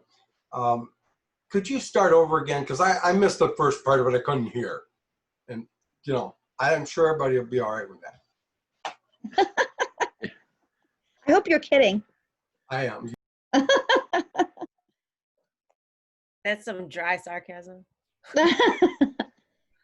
So that's my presentation. And again, it took me an hour and a half to go through this. I really try to condense the most important points into this, but we're going to share with you and all of our community the draft plan where it outlines every single detail. I try to pick out the parts that I thought was the most important for everyone to hear, but I know for you, you're going to read that document, and that's why today we're just presenting, making sure that you guys answer your questions and giving us things to think about over the next week before it's voted on. But the other piece is giving you an opportunity to read that 26-page document that really outlines every single piece of this, because you might have more questions at our next meeting, and that's great. This is a plan. It's a draft. We're open to feedback, from you, and I love the questions that you had asked me. And so we're here for you. We really our number one goal was safety, and the overwhelming majority of our parents, our community, 90% wanted some form of face-to-face instruction. And so we are responding to that with this plan. I have a question. Yep. So why not do Monday, Tuesday, first, second, third, fourth, Thursday, or Wednesday, Thursday, do the later classes so that you're keeping those kids together more and you're not like flip-flopping days. I just feel like the exposure level would be lower. I don't know. Just curious. Our thought was for them to cycle through and to see both of their, sort of like taking the hours 1 through 7 and just extending them over 2 days versus putting hours 1 through 4 over 2 days and then the kids missing out on the other 2. But yeah, we didn't even talk about that. I don't know. I just feel like it would be less exposure to kids that way, in my opinion. Yeah, that's definitely something that we can talk about. What? I'm sorry, go ahead, Rick. No, you go ahead, Amanda. Your question is important. I just wanted to make sure once the for sure plan from the health department has been made that can also be shared with everyone, because I know personally, and I know a lot of parents want to know what's going to happen if somebody gets sick. Right. And we want to know the steps. I know a lot of people that is like their top concern, and and in the other districts, parents I've talked to in Brighton, how that is also their concern, and that was their concern at those board meetings, that was not discussed. And you try to tell people that we're waiting on the health department, but I just hope that's made public soon, so that fear and anxiety about that can be taken care of. Right. Rick can make it public right now. I'd say, yeah. Well, and unfortunately, they had their board meetings before the health department put out their stuff. And so, I'll be honest with you, we were a little frustrated that we weren't getting that information earlier. I mean, we were really pushing for that. And so they finally did respond. I met with them today. So we went through, and I'll share some of the information here in just a second as well. But I do plan on sharing, if not tomorrow, first thing next week. And that'll be one thing that we're going to talk about. Like, we have 2 kind of parent forums next week. We know that's going to come up. So it's good for us because we'll have that information and to be able to share that, because that is the #1 question. And the reason why, as educators, regardless if it's COVID or if it's the measles or, we have things that come in and, we have medical situations, and it's no different. We follow the protocols from the health department, and that's really the guidance that we have to seek. And so they've done a nice job. So I've got about 5 PDFs. I'm going to share it. Our staff has to get them as well. Like I said, I just got them. I want to look through them in really good detail and then push them out so I can actually answer questions as well. But we just got them. But you're absolutely right. That is #1 question that parents are seeking, and staff, because that's, obviously this is all new territory. But, I just wanted to let you know as well, next week, what I would like to do, and I'm going to ask, and I know some principals I see Mrs. Taylor in the audience, is allow the situations in terms of our building specific. And, we generalize a lot of things, but they're all working really hard with their staffs as well. I know they've been engaging their teachers in the process about what each school looks like. So next week, I'm going to ask each principal to join us for our meeting and just give a quick summary about the things specific to their buildings, about what they're doing, how they're doing it. I know if you've got a 7th or 8th grader, Mrs. Sandula has been sending a lot of emails, which has been great. And, about the things that she's doing. I just took a walk down the hallway. There's stickers on the floor about lanes, about how to walk. So there's traffic patterns. I know we're creating one-way traffic patterns in some of the schools, strategically assigning lockers in our secondary schools where the kids are not next to each other, building space in between the lockers. We're looking at drinking fountains, and I'm asking Jim Hayden as well, our maintenance director, to join us next week so he can talk about the pieces, because there's so many things to think about, and the more you talk about it, the more it comes to the surface. And so we're trying to be thoughtful about it, and a lot of it's learning. We're trying to figure out what does it look like, and all the many pieces. And so we want to make sure we get that information out. The building principal's been working really hard, and even just a block schedule that we just alluded to, that's not as easy as it sounds, because to do that between Pathfinder and the high school, we have to have it identical because we share staff. A lot of schools may not, but like Chris Sutton, who's our new band director at the secondary, he's working at both levels. So if our schedules don't coincide, it won't work for him because he won't be in the right place at the right time. And so all these little intricate pieces that we have to kind of look through That's really important. So we'll have the leaders. I think it's really important to hear from them. And then some of the questions like Amanda, like you talked about recess, and I loved Mrs. Taylor and Mrs. Badaluca will talk about that, because I'm sure those are conversations they're having. And even with Jim Hayden, how are we going to handle that in terms of sanitizing the equipment and what's our processes? But your questions are really good, because it helps us think through these things. I had a 40-minute conversation with the parent who asked a ton of great questions. She kept apologizing for the time. And I said, you don't have no idea how beneficial this is, because it's helping me think through.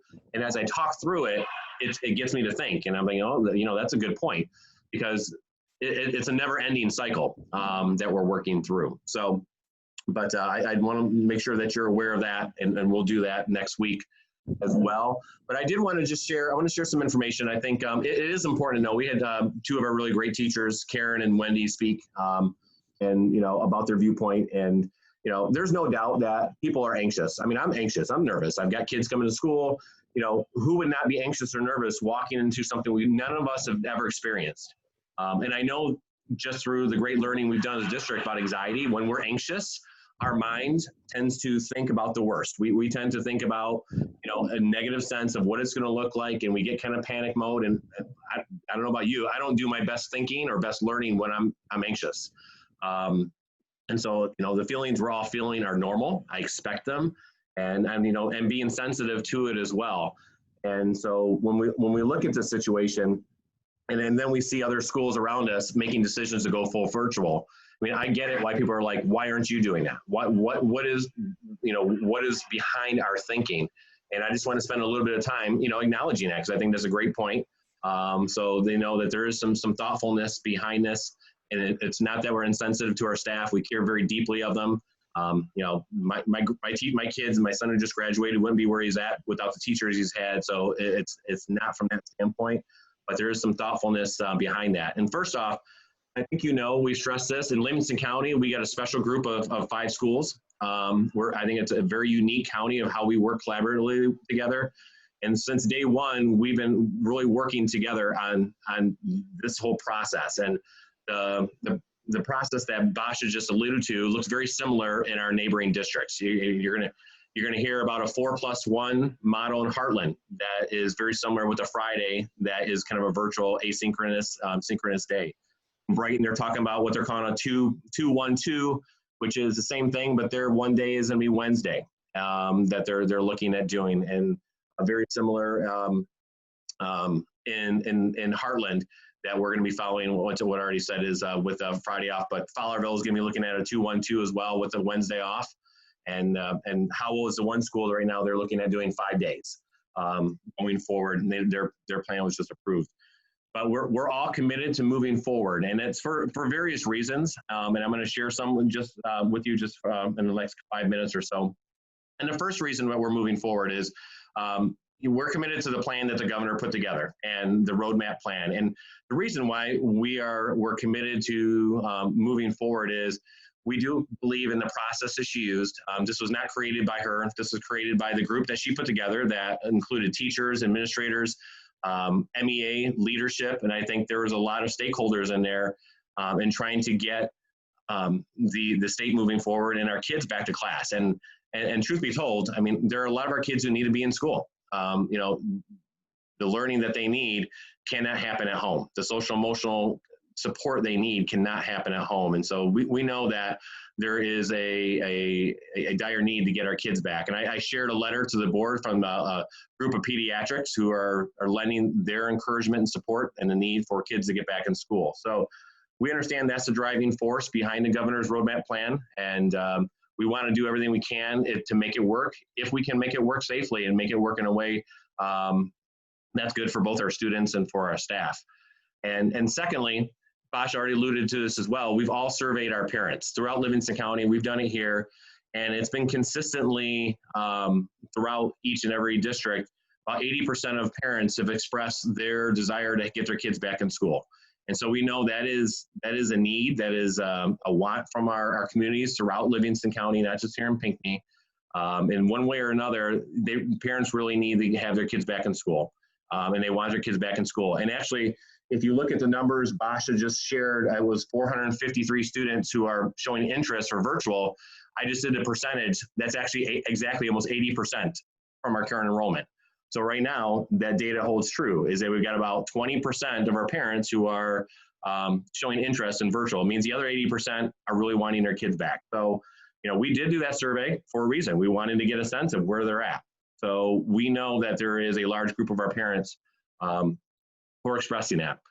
And to me, I think the number one factor why we continue, and I say me personally, but I say we as a cohort of superintendents and school districts, is really our work with the health department. And, you know, we are not doing this blindly, and we're trying to look at the science. We're looking at data, and we're looking at specifically Livingston County. And we've been meeting with the health department weekly for the last 3 months. Just another 2.5-hour meeting with them today. And we're point blank, you know, asking them, should we be having school, you know, and are we moving in the right direction? And we want to use the data. And so what I'm going to do is I'm going to share my screen with a public website, because we have to be careful, because if we watch the news and we watch what's in front of us and we see what's happening in the world, that creates a lot of fear and anxiety within me. And I know it does between our staff and our kids and our parents, but we're here in Livingston County, and I'm the superintendent of Pinckney Community Schools. And so this is where I'm going to focus and our environment, because what's happening here is not necessarily what's happening even 30 miles down the road. And I don't want what's happening in other places in our state or our country to influence what we're doing here for our kids. And so using the data of where Livingston County is at, I think is really important. And I'll be honest, it's been the number one driver for all of us to continue moving forward and moving forward with this plan. So I'm going to go ahead and share my screen really quick here. And I have this, and this is just a MyStart map info. It's a public website, and you know, over here you've got the regions, and you know, obviously we're here in the region, but this is Livingston, specific to Livingston County. And the first number I want to share with you is just the percentage of positive tests in Livingston County. And right here, as you see, and this is as of today. If I hover over here, I can move this little cursor all the way down here. And it's 1.6 right here that we're at. And this is the lowest rate of the positive test rate in comparison to what I call contiguous counties. Contiguous counties are those counties that touch us. Washtenaw County, Oakland County, Ingham County. And actually it's one of the lowest within the state. What they have shared with me is that the goal from the health department is to have this number be below 3% is really what they're shooting for. And we're at 1.6%. And as you can see also, the pattern, it is plateauing. And so that rate is staying at that extremely low number in Livingston County, which should be very encouraging for us. This is not the same in everywhere throughout the state of Michigan. And in some of those hot spots and the places that we're seeing, that number is well over 20%. And so that's really important to have an understanding of perspective, because if our perspective is what's happening nationwide and what we're seeing, it's scary as hell. There's no doubt about it. And I get where everybody's coming from, because I get there too. I got to get myself out of that spot and say, okay, pull together, Rick. Let's look at Livingston County. Let's look at our Pinckney staff. Let's look at our kids. Let's look at our community. And I'm taking it from the officials. These are not from my fellow superintendents. These are the health officials who help guide our health system here in this area. So that was number one. I thought that was really important to acknowledge there. And just moving here, the next graph is just a Livingston County. These are just daily tests over time. This isn't really relevant. I mean, these are just tests.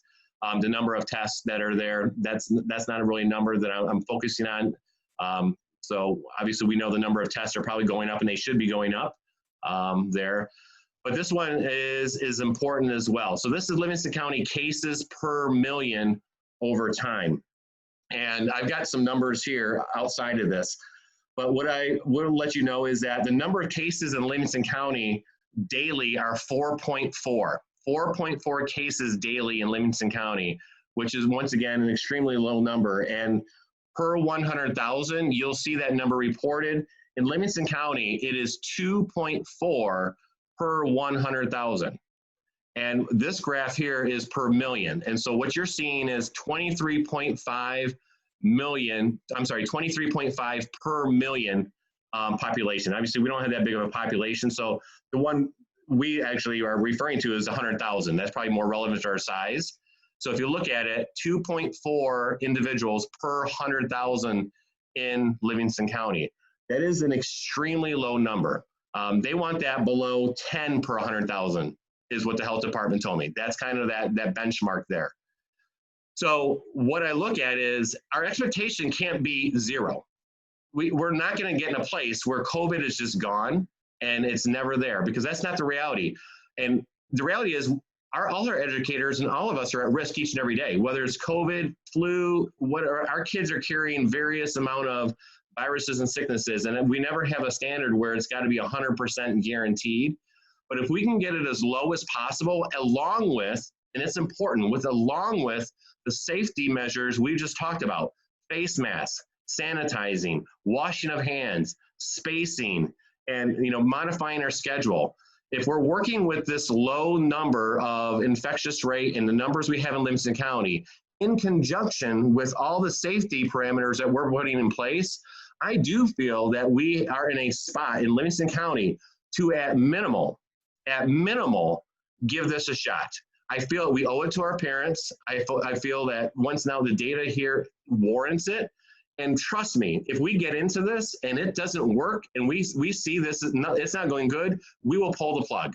We will roll back and we will do the right thing and saying, you know what, this isn't working for our staff, it's not working for our students, and we're going to have to roll back and go back to full remote learning.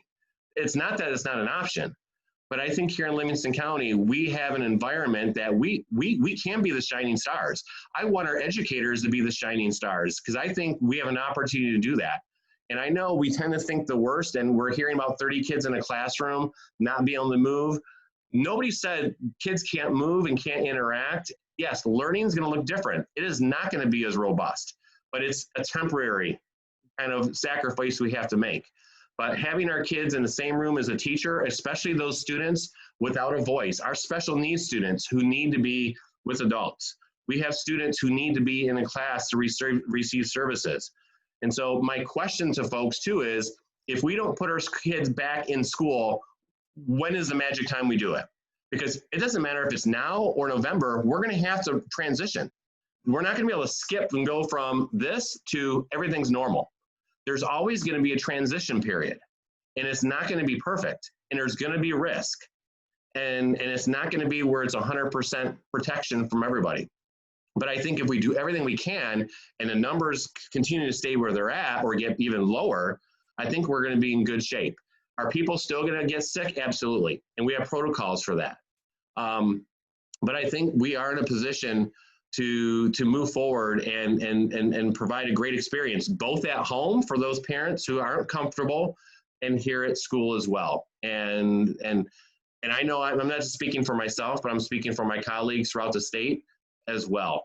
And as I go through as well, this is just another data point that I just came across. I didn't even see this one, but just looking at the patterns here, even just from going back to early or late June, this is a 7-day average of deaths in Livingston County. That has, I only share this because this is the one data point that has gone to zero, which is awesome for everybody. And so, I mean, I don't even want to think about, when you think about death in school, those two things to me don't go hand in hand. I don't want to think of the two, but when I look at one point that is like perfect and it's right where we want it, that's it right there.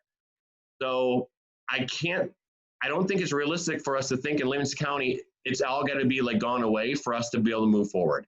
I think there's enough reason from a scientific data point for us to at least continue moving ahead.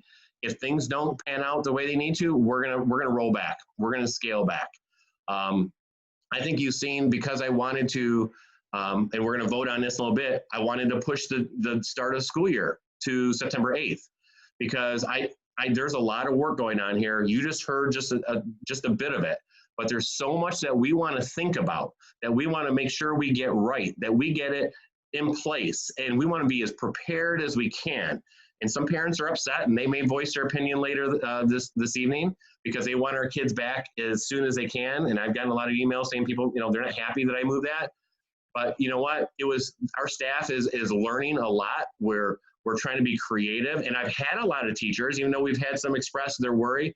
I'll be honest with you, I've had several teachers, I said one yesterday, who's excited about coming in and I'm excited about what he or she can do differently and the opportunities there. So I'm hearing both ends of it. And I know, and I expect that. I mean, one's not right and one's not wrong, but we also have a population of teachers who are looking at this as an opportunity and they want their kids back in their classroom. And they're looking at ways to make it work. And so I think there's great opportunities for us to learn and grow. But, if we get into this and I see that, what we've done is not enough and our staff is at risk, we're done. We will go back. I mean, there's no doubt. I'm not risking anybody's safety. And to the point where, it's going to be on the board's conscience or my conscience or our staff and their families. So you have to hopefully have a sense of trust in us that we're willing to do that. But also, looking at the data we have, I think there's enough here for us to say, you know what, this may work. And because we're in the right county to make it work. If I'm in Washtenaw County, Wayne County, I probably wouldn't be going, or Oakland County. But I think we have enough and we have the right people to make it work. So, I just wanted to spend some time. You can sense that I'm pretty passionate about this because I think, our kids deserve it. I know our staff can do it. Even though I know they're worried and they're scared because I'm right there with you. I haven't slept a full night in probably 6 months. And a lot of times I wake up at 3 a.m. scared because, and the burden, because I'm responsible for all of you. And so I don't take this lightly. And I know the board doesn't take this lightly. And so, we're going to take the feedback we get. We're going to continue, even if or when the board approves this, we're going to be tweaking it. It is a work in progress. And we have some best laid plans. Like we're talking about recess and we talk about what happens, those are good questions. We really don't know how it's going to look till we get these human bodies in the school. When we get these people in the school and these kiddos, we're going to say, boy, we thought that was a great idea and it didn't work. And we may have to adjust on the fly. And so that's just a reality. That's where patience, flexibility, our ability to adapt is just going to be paramount through this. But so I just wanted to kind of share that. I appreciate you listening to me, kind of get a little bit on my soapbox, but, I did want to share that there is some thought process and some reasoning that we do want to continue. And it's not because we don't care about our staff and we want to put them at risk. That's not it whatsoever. We're trying to find that balance of providing our kids what they need. They need to try to be with our teachers because they're great. That's where they're going to learn best. While trying to make sure it's safe for everybody. And that's kind of the barometer that we're using. I just need to say that, excuse me, that all my years on the board tells me that this district is doing everything they can and they're using data to inform their decisions. And I trust that they have, well, I know for a fact that Basha and Rick have spent countless hours, much longer than normal work days, working on this plan, getting input from as many different cohorts of people as they can. And this plan is fluid. This plan is always open for reinterpretation in any specific area. If something changes, if something they have in place right now doesn't work, I'm confident they will acknowledge it doesn't work and will figure out how to make it work in a different way. I have full confidence in the administration and the staff that we will do what's best for the kids. And as Rick said, if it doesn't work, if the numbers get just out of control in Livingston County, we can quickly pull back and we will be ready to quickly pull back. But I think I have every confidence in this staff that they can implement this plan and any changes to this plan going forward with fidelity and really be supportive of these kids. And that's what they need right now. Yeah. And just for a point of reference, the first number I used was that the 1.6 kind of infectious rate here in Livingston County. And one question that we asked, the health department is like, what is the trigger? Like, what does a percent have to be for us to say we're done? Like, we're pulling back. And they're really hesitant right now because the numbers can change for a variety of reasons. But one state, California, they did create a number, and that number there is 5%. So in California, they reach 5%, they roll back. And to me, that was just a kind of a bar to kind of evaluate. We're never going to get to 5%. I don't think in Livingston County. I mean, that's high. We're at 1.6, and it's been holding there for some time. So I think, once again, reaffirming I think we're in a good place to give this a shot to start, and continue to make it work and do what we can. And, I do believe too, our kids will respond. I know people are worried about kids in masks, and I think what Bethany was referring to earlier, they fall off their face, they're moving, they're big, and kids kind of just tug on them. And, I see that. I have been so impressed in our community of our kids, whether it's the ones coming in for our strength conditioning, the practices. We haven't had issues with kids yet. It's the adults, unfortunately, that we've seen the issue, and we've seen that in our society, in the news. Our kids have responded, and they will. They understand the seriousness of this, and I honestly don't think we're going to run into problems of kids who they may push back a little bit, but they know it's a health issue, and they know that this is about respect. We have teachers who have some health concerns. We have some parents and grandparents with health concerns. And when you humanize it, our kids will always do what's in the best interest of other people. I've never seen that not happen. So once again, our anxiety goes to the worst. Kids are going to be the worst. They're not going to listen. I don't buy that, because I don't see it, because this is about human beings taking care of each other. We have a strong family culture. And when you talk to somebody and say, you know what, we love one another, we're going to take care of one another, and we're going to wear our masks. I don't think I'm going to get a student who's going to say, no, I'm not doing that. I don't believe it. I've been here for 23 years and I haven't seen it. Even some of my toughest kids. Because when it comes down to taking care of one another, they do the right thing. So we got to be careful about getting ourselves in a spot where we're painting the worst possible scenario. Because if we do that, we'll never move forward. I don't care what phase we're in. We will never move forward. And I didn't mean like little kids doing it intentionally, obviously. I meant in terms of them, just like you said, like it falling down. It's too big, right? Oh yeah. That's why my daughter, I'm like, get that over your nose. So we finally found we had to get on Amazon and find some that fit. Now that problem's gone, but the first month or so, it's an issue. No, that's why I said I knew what you meant. It was just the ones that kept like moving around.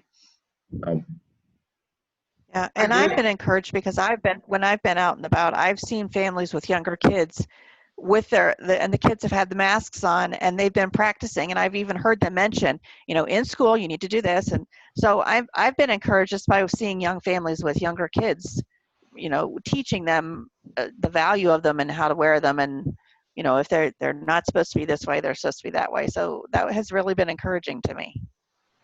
Hey, Rick, I have one more quick question, not to do with masks, and I don't know if you can answer this, and I can try to find it. So did the health department, did they say how many tests based on the population of Livingston would be an acceptable, because obviously the positivity rate is based on the total number of tests being done on average per day. So I think it was 441. Did they feel that number of tests would adequately represent, are we doing enough testing per se? That's a great question for you to ask them, because that's a no, great I medical need to question. find out. That's what I was just wondering. I can if you email that to me, I can find that out. Okay, yeah. Because I won't remember what you just said. So, Wow, but no, that is a great question. So but I'll get that back to you though. Send that to me. I will. Okay. Anybody else on the board have any questions, comments, concerns about this whole thing? And after you read the whole thing, you can certainly, ask Basha or Rick any other questions, or have they considered, whatever you're concerned about. Well, okay. I think that, Rick touched on one point for me that's come up in discussions here locally and at home. But I believe it'll be addressed next week in something more specific to a building function. So I'll kind of reserve that for later in terms of, one of the things that I'm looking forward to, and maybe you can kind of toss this out there, is the like an afternoon pickup at an elementary school. Lots of parents, lots of people in one space. So again, like I said, I'm just throwing it out there. I know that the building folks will be here next week, so that might just be one key point to share with them. Yep. No, and Matt, that was on my list. That was one of the things I said about like lockers and stuff. That was the other one. Staggered times. Like middle school, Lori's already creating a staggered release schedule. So we're letting kids out in chunks, not all at once. I'm sure Mrs. Taylor, she's in the audience, will talk about, what is it going to look like for parent drop off and pick up. That's a huge component at a K-3 building. And I think we're going to have more parents driving their kids than ever before because they're working from home and they can, which is understandable. Which is going to help our buses. I think our buses are definitely going to be a lot less crowded than they usually are. But, we just have to have a management system for that and what that looks like. So I think, we may have to schedule times for grade levels. Picking and dropping off just may take longer, and parents are going to have to understand that's just going to be part of the process, the natural consequence of keeping people safe. It may take a half hour for us to get out of school. That, we're working with our Hamburg Putnam Police Department or Livingston County. Like we're gonna have all that working for our advantage, so we're ready. We're ready for that. So good job. Yep. Great. Thank you.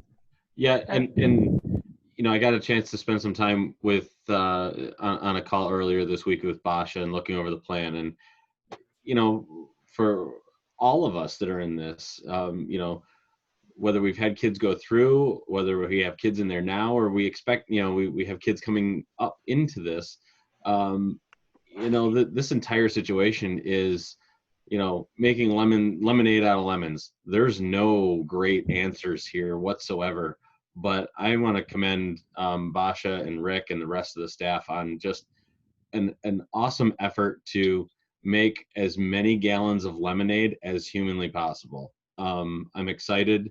I think it's we, even in business, we're taught to try to find opportunities in the darkest of times, and I think there's some really interesting opportunities, even from a learning perspective. I mean, that's the business we're in. So we as parents are going to learn, staff members are going to learn, students are going to learn. We're all going to learn new things and learn how to learn differently. So even if you think about those steps going into college and online learning in college, that's become amazingly prevalent. These are things that are going to be tools in the toolbox for all of us going, all the way through. So I appreciate the science and the statistics of what Rick has shared about Livingston County from a health perspective. I think we're doing the right things to protect everyone. And just recently, there was an article on the Wall Street Journal talking about the flu in the Southern Hemisphere, which is their winter. It has nearly been wiped out because of all the protections that have gone into place for COVID have had positive impacts about other infectious diseases. So I think obviously this is the one, rightfully so, on our mind, but there's other value adds from a health perspective that we might not even see until, November, December, January, February for other things. So great job. I'm excited. I think that if we try to think about it from a logic perspective and be positive, we can tackle this, we can get through it, and we're going to make an impact for these kids that still want to learn. I hear it every day in my own house. My kids want to learn. They want to be with their friends, masks on and all. They're ready. So bring it. Well, and once again, like I said, all the feelings that, we're hearing are normal. They're expected. As a teacher myself in type A, we like to have control. I mean, when we don't have control over a situation, that doesn't feel good. And, a teacher needs to have control over their kids, over their teaching and learning. And right now, we don't feel like we have that sense, and that's a scary place. And so, I can understand and empathize where they're at, and then sometimes controlling that, with health issues. And so, that's kind of where we're at. And so, but we want to get in and give some semblance of control, and let's take a look at it. And, and I'm not trying to beat a dead horse, but when they say we're all in this together, really at Pinckney, we are a family. We're here to help support one another. We're going to learn a lot together, and you know, whatever the future holds, and we move forward. You know, the governor very well before Labor Day could say, okay, the whole state's going to, you know, go remote learning. If that's what happens, we'll transition. We will once again pivot to that, and our staff will do a great job with that. I have no doubt about it. And so, you know, we're kind of living day by day and trying to make the best decision today. You know what? Things could change in a week in Livingston County, and we can be in a totally different place. And we just have to be ready, and that doesn't feel good. And for a planner and somebody tries to prepare to knowing that everything you do could change in a week, that's a rough place to be. It's hard to lead when your road is just continually winding. And so, but it's almost, we all have to, that old adage, we got to be comfortable being uncomfortable. Because right now, every day I live and work, I am uncomfortable, and it sucks. I don't like feeling this way. I don't like feeling uncomfortable. It's uneasy, but it is becoming, when you say becoming a norm, that is the norm. Is every day I live, I live, I'm not comfortable with what I'm doing. But thank God I'm surrounded by a great team. I'm in a great district and a great community, because without that, not sure where I would be or where we would be. Well, and I'm glad that we've provided the virtual opportunity for those parents who can provide, you know, the ability for the kids to stay home and who would be more comfortable, because if it's so anxiety producing for them to send their kids to school, that isn't gonna help any of those kids either. So I'm glad that we're providing that opportunity for people to take advantage of if it really is what works best for them and their kids. So, okay, any other board members have any comments? I get that people are frightened by the whole thing. And, you know, one of the things that's most frightening is the level of communication that we've been given through all kinds of sources. And I think we've got a very comprehensive plan put together here. I can't even think of something that you haven't even mentioned. And I know Rick's staying up all night thinking about everything, so I've been sleeping. But, you know, we are in Livingston County. We're very lucky to have that. When Michigan says that we're tapering off, and in one article they'll say that everything's fine, everything's getting great, and then down the end of the article it says that we've had the highest percentage, or the highest average for that week, just last week, that we've had since May. You know, we're getting all this information. I think that you've given a very comprehensive plan. And it's very difficult to teach your kids at home. People are saying that they'll go to other types of learning. God bless them. I don't know how the teachers are teachers. I couldn't be a teacher. I don't know why they don't go running out of the room just hysterically. But God bless them. And I think you guys have done a great job. And like one of you was saying, we can't make decisions made out of fear completely. But we can't gamble with more than we're willing to lose either. Mm-hmm. So it's a very difficult decision to make.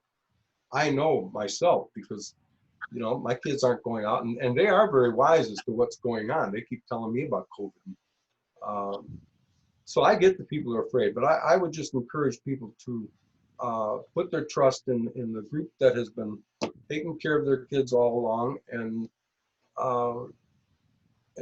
you know, give it a chance. Because if you go outside and then you're kind of stuck, you haven't kept up with the curriculum at all, and then all of a sudden you're going to revert back to a curriculum. It's going to be difficult for the kids anyway. It's going to be difficult for the parents, and for those that are working and trying to manage their careers and still take care of the kids. You know, I can't imagine it, because I'm retired and I'm here. But well, and guys, you're doing a great job, and I appreciate it. Basha, you look like you're a little tired there. Go take a nap. Yeah, and James, I appreciate everything, and that's what I just wanted to add to, just really quick. I mean, we have some bodies of evidence too, and you know, once again, I'm looking at what we've done since June. I don't know if you know, but our pirate camp is like the only school camp that got up and running in Livingston County. Other folks chose not to do it. I did it because I first off had full trust in Brian Wardlow and the staff that we had there to do a great job.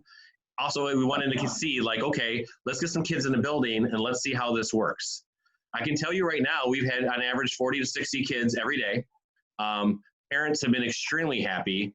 We've had no incident, not one incident there with COVID, with a staff member or with a student. And these are young kids. They've been wearing masks throughout the building. They've been outside playing on playground equipment. They've been, taking some field trips. We've been doing not as much as we've usually done, but they've been pretty active since June. And it's now August. And actually the first question parents had is when I pushed the date back to September 8th, can we keep Pirate Camp even open longer?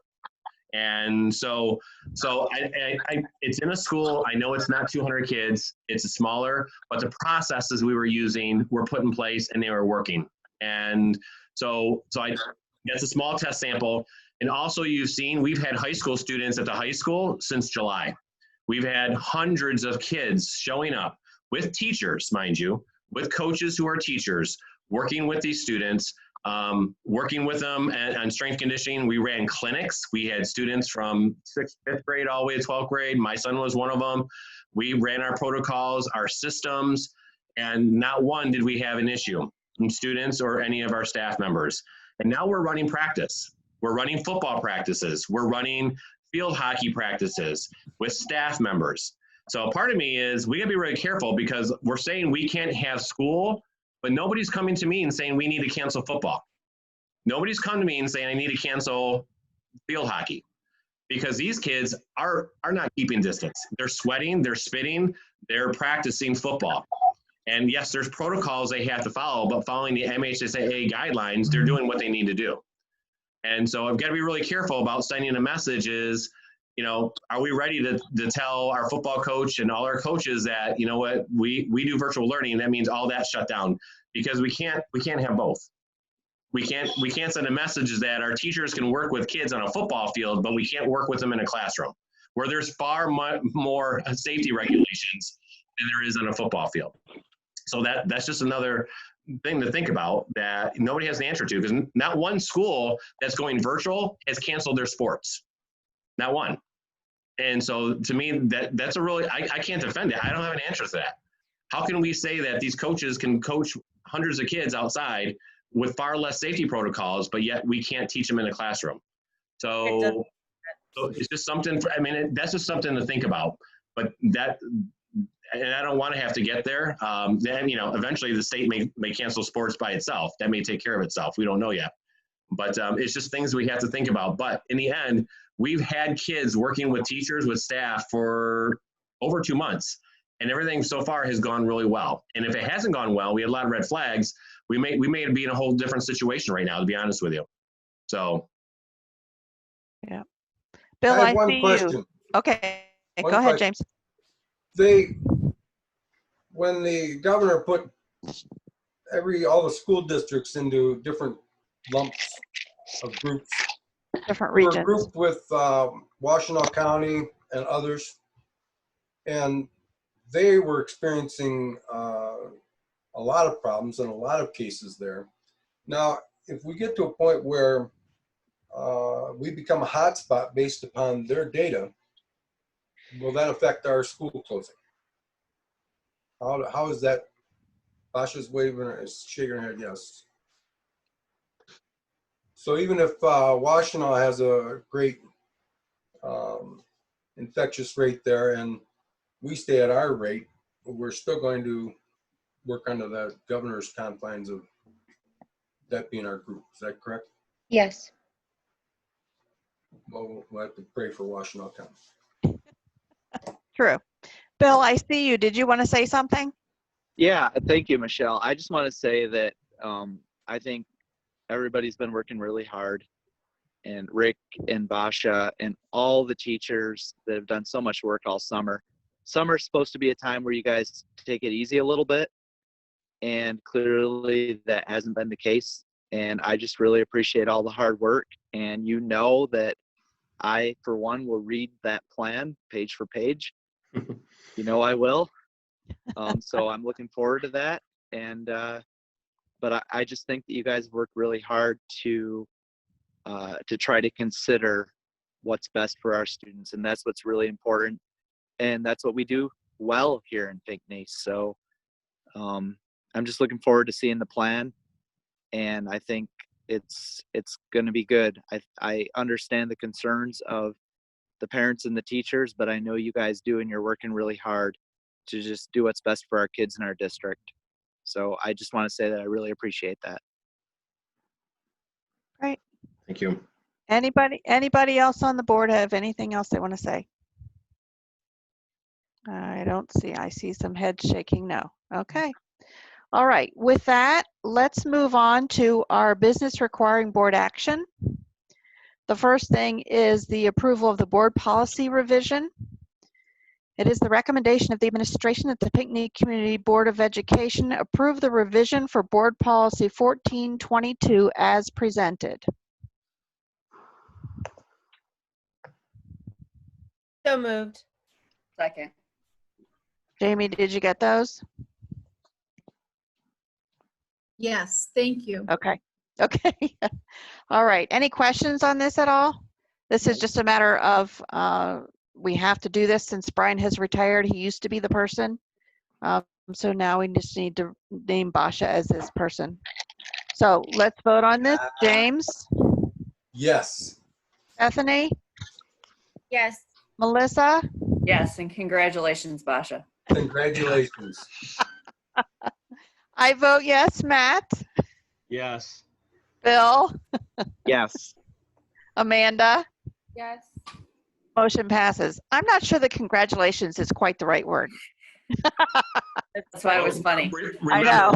We're gonna have to do a training for Title IX with the board once we kind of get through this, because there's new enormous standards that are being placed on public schools and universities for Title IX as a result of unfortunate situation stemming from Michigan State. So we will need to do some training because as board members and kind of representatives of districts, you'll have a role to play as well. So, and we'll be doing additional training with our staffs once school starts.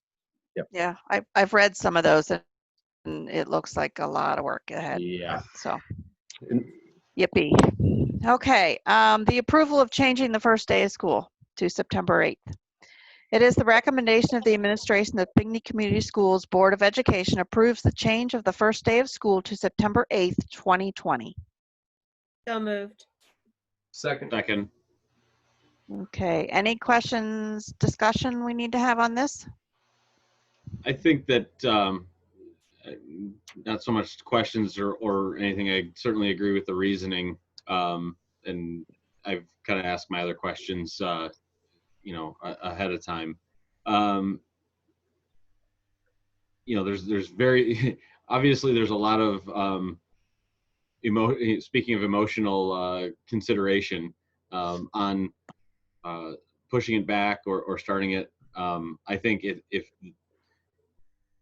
in the best interest of our staff and students, the best bet is to be the most prepared. So in my opinion, if these 2 weeks buy extra preparedness, whether it be training, safety, building readiness, probably all of the above, I think that's a positive. Yeah, we want our kids back in school. I get it. Right there with other parents that have said, let's go. But I think if you're wanting to send them, let's send them to the most prepared situation possible. And again, let's see what it buys us a little extra time to see what the state does. So that's I think something to consider and why I'm this is a positive, I think. Well, and one thing that when we talk about block scheduling, and Bosch did a great job with the virtual academy, a big part of that is we are actually having to do a lot of our master schedules. We're going to be reshifting kids, moving kids, assigning kids, and so being a former principal, the master schedule is the most complex thing I've ever done and most time consuming, and that's really where you spend your summer time. And in August, I mean, we have staffing changes, we have all just natural things that happen. And so they're doing some really heavy lifting at a really critical time. And once again, my underlining barometer was by moving it 2 weeks, would we be hurting kids in terms of learning? And we're not taking away those days. It's just pushing it. You'll see from the master schedule in the new calendar, it only adds 5 days at the end of the school year. It doesn't bring us to the middle of the June or anything. So the trade-off is can we be the best prepared we can in terms of safety and protocols? Is that worth pushing it? And to my eyes, yes, it was. You know, and it was an opportunity for our staff as well, because they're learning a lot. I mean, they're going into rooms, they're looking at their tables. How can I move these things? What can I move on my room? How can I create more space? You know, I have people about creating outdoor classrooms. I mean, where can they do that? That stuff takes time. And they've been like Bill said, they put a lot of extra time in the summer anyways, and they deserve it. So, you know, I'm sorry that some people think, you know, some people thought it was a political issue, thought it was, you know, everything I do somehow is politically laced for that many things. And that's just, you know, my decisions are driven by our students and our staff. That's it. And so that was the only thing behind that decision here. Okay, are we ready to vote? All right, then let's start with James.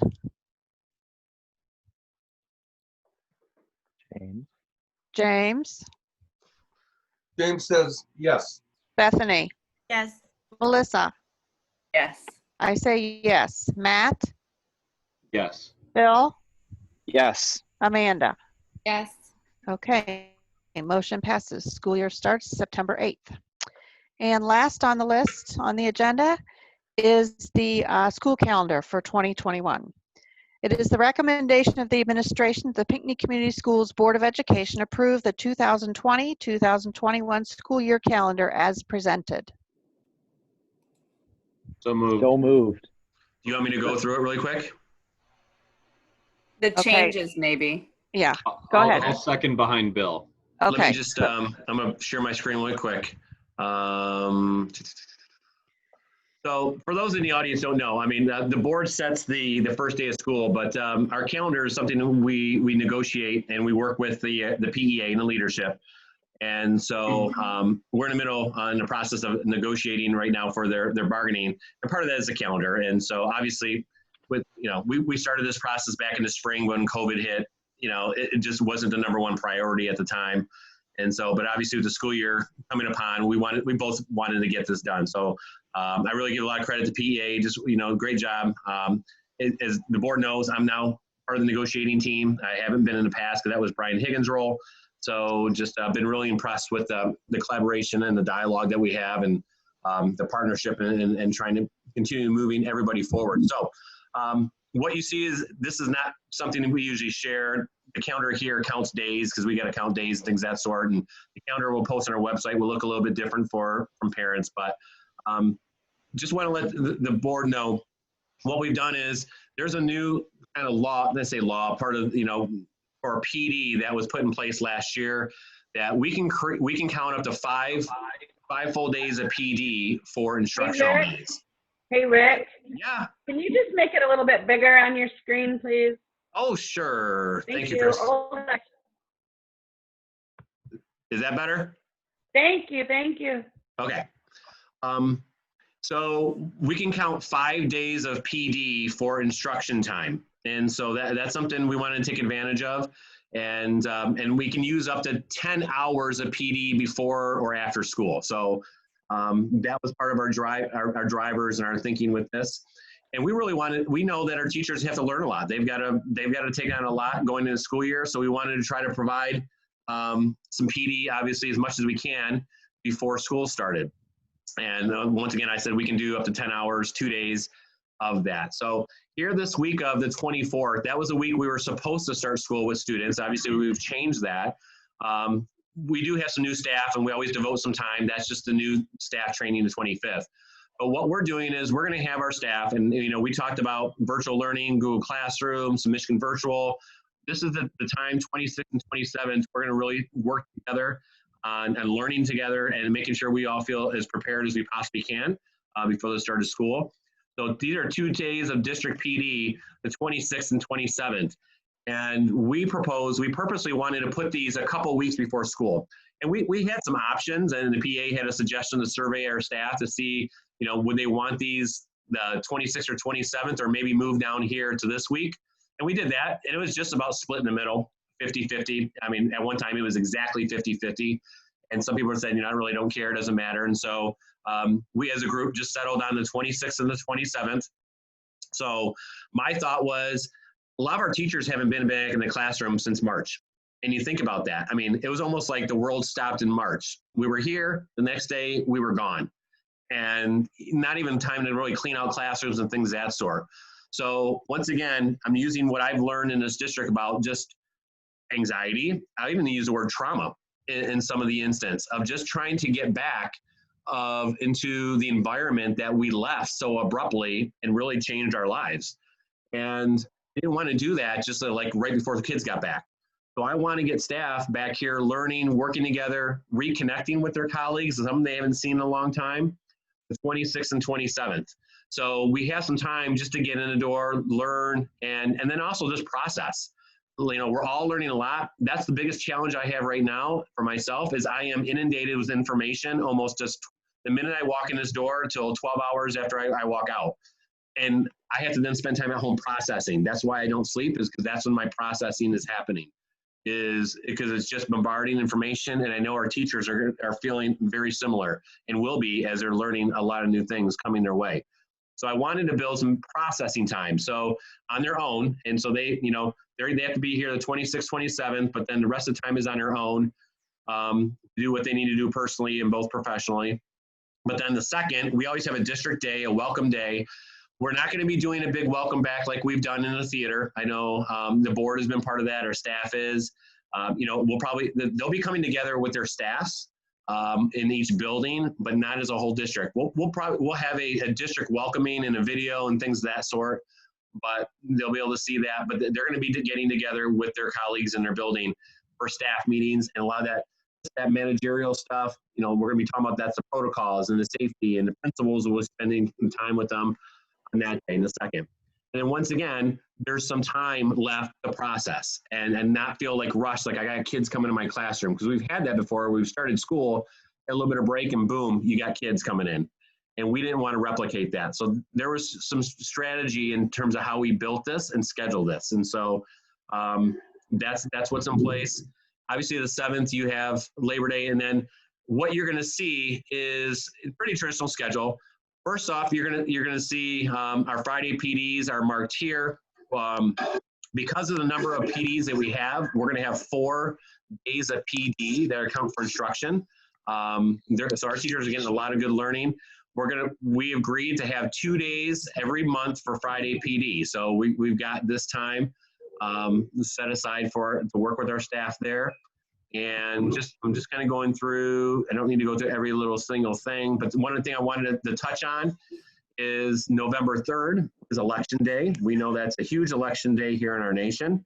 So for school safety reasons, we do not have school on kind of a national election, especially a presidential election, because right here in this complex that I'm in, we have 2 precincts here.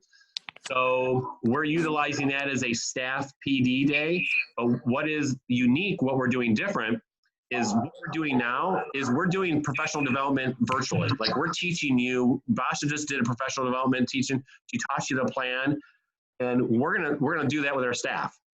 They've got to engage in PD that day, but they don't have to come in. They're gonna do it from their home. We're already getting kind of excited about the opportunities we can. And we did a lot of PD while we were in quarantine in May and June, and it worked really well. It allows us a lot of flexibility to not even just do building PD, but really do district-wide PD as well. So that's on the 3rd there. And then you see we've got the breaks you can go and take a look at. But then we have another PD day on Martin Luther King Day. So we've not had our students, for obvious reasons, not attend school, or our staff. But we wanted to utilize the opportunity to have a PD day, which we can count for instruction. But that one is also going to be a virtual day. And we already think, obviously, given it Martin Luther King, we've already had a lot of work in our district around social justice. And that is a day that we can really build upon that.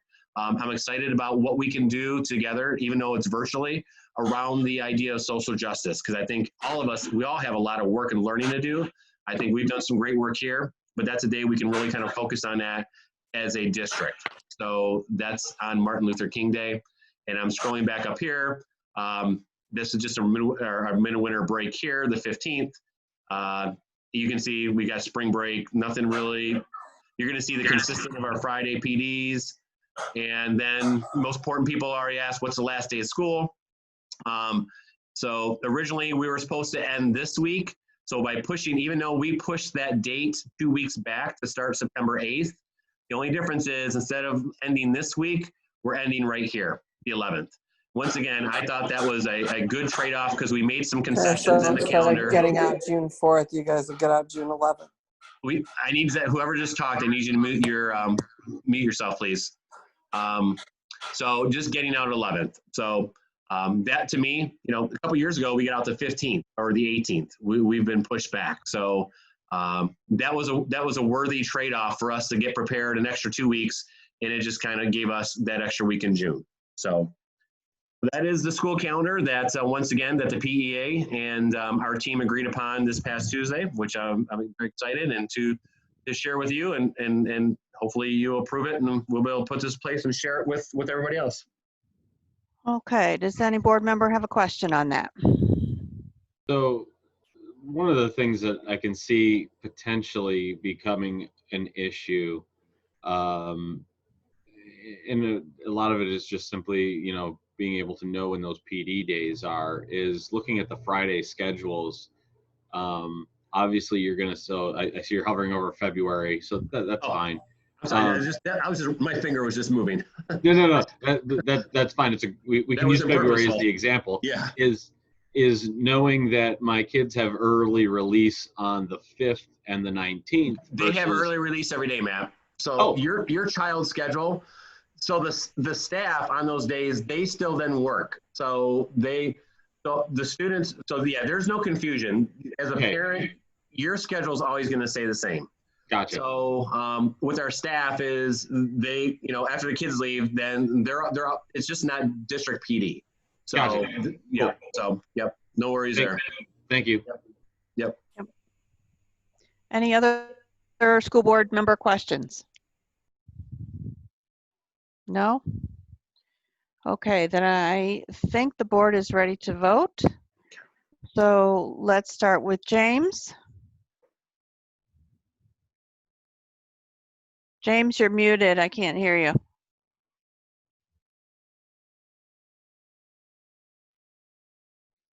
Or give a thumbs up. I didn't do that on purpose either.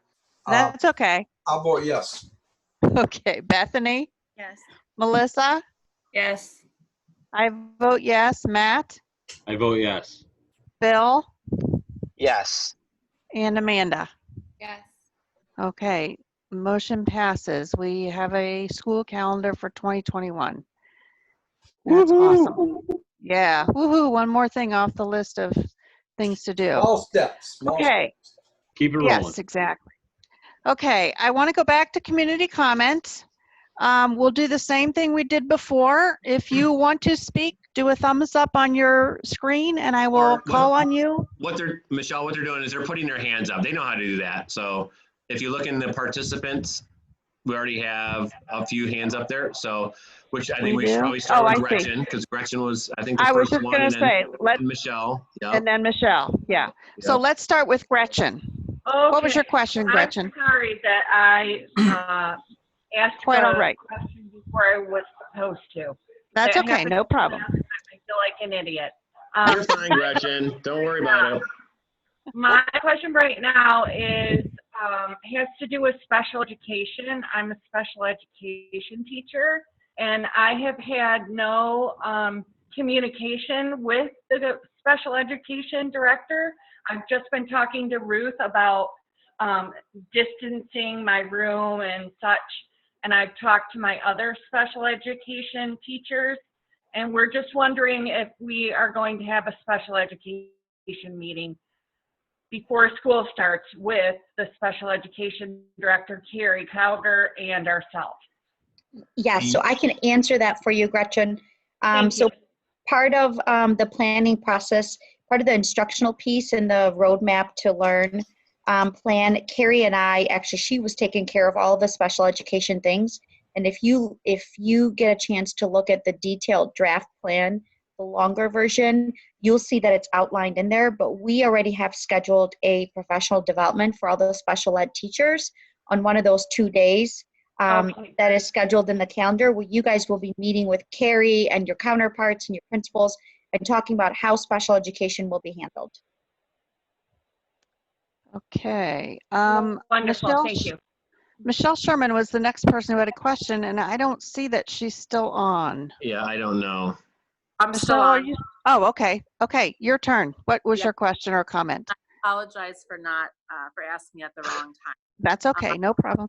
Two questions. One is you mentioned that there'll be some type of I think Basha called it like an officer who will be manning the students who have, you know, suspected COVID symptoms are in school and they're not feeling well. I just was curious if that was going to be like a staff that's going to be newly hired, or that's just going to be from like existing building or office staff. And then I'll just ask my second question also is in regard to recess. Has there been any discussion about spraying down the recess equipment in between classes using it?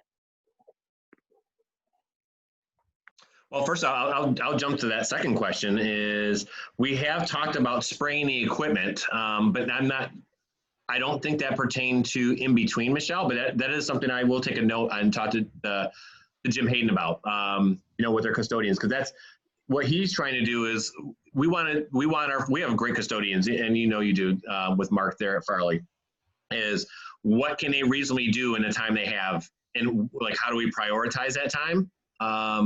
So I will definitely mark that down and get with them on that, okay? And I can get back with you. Is that okay? Sounds great. Thank you. And then as far as the officer, Michelle, that's going to be just like a traditional emergency plan that you have within your buildings for any type of emergency that happens. Usually there's a chain of command of who does what.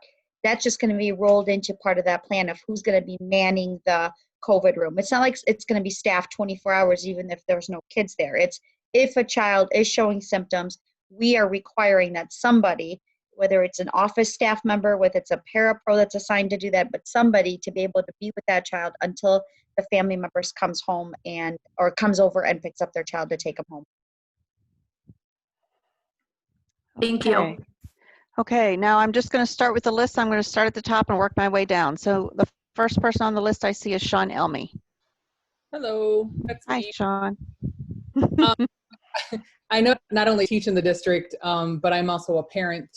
And this question comes as a parent role here. I have a senior who is dual enrolled this coming fall with U of M Flint.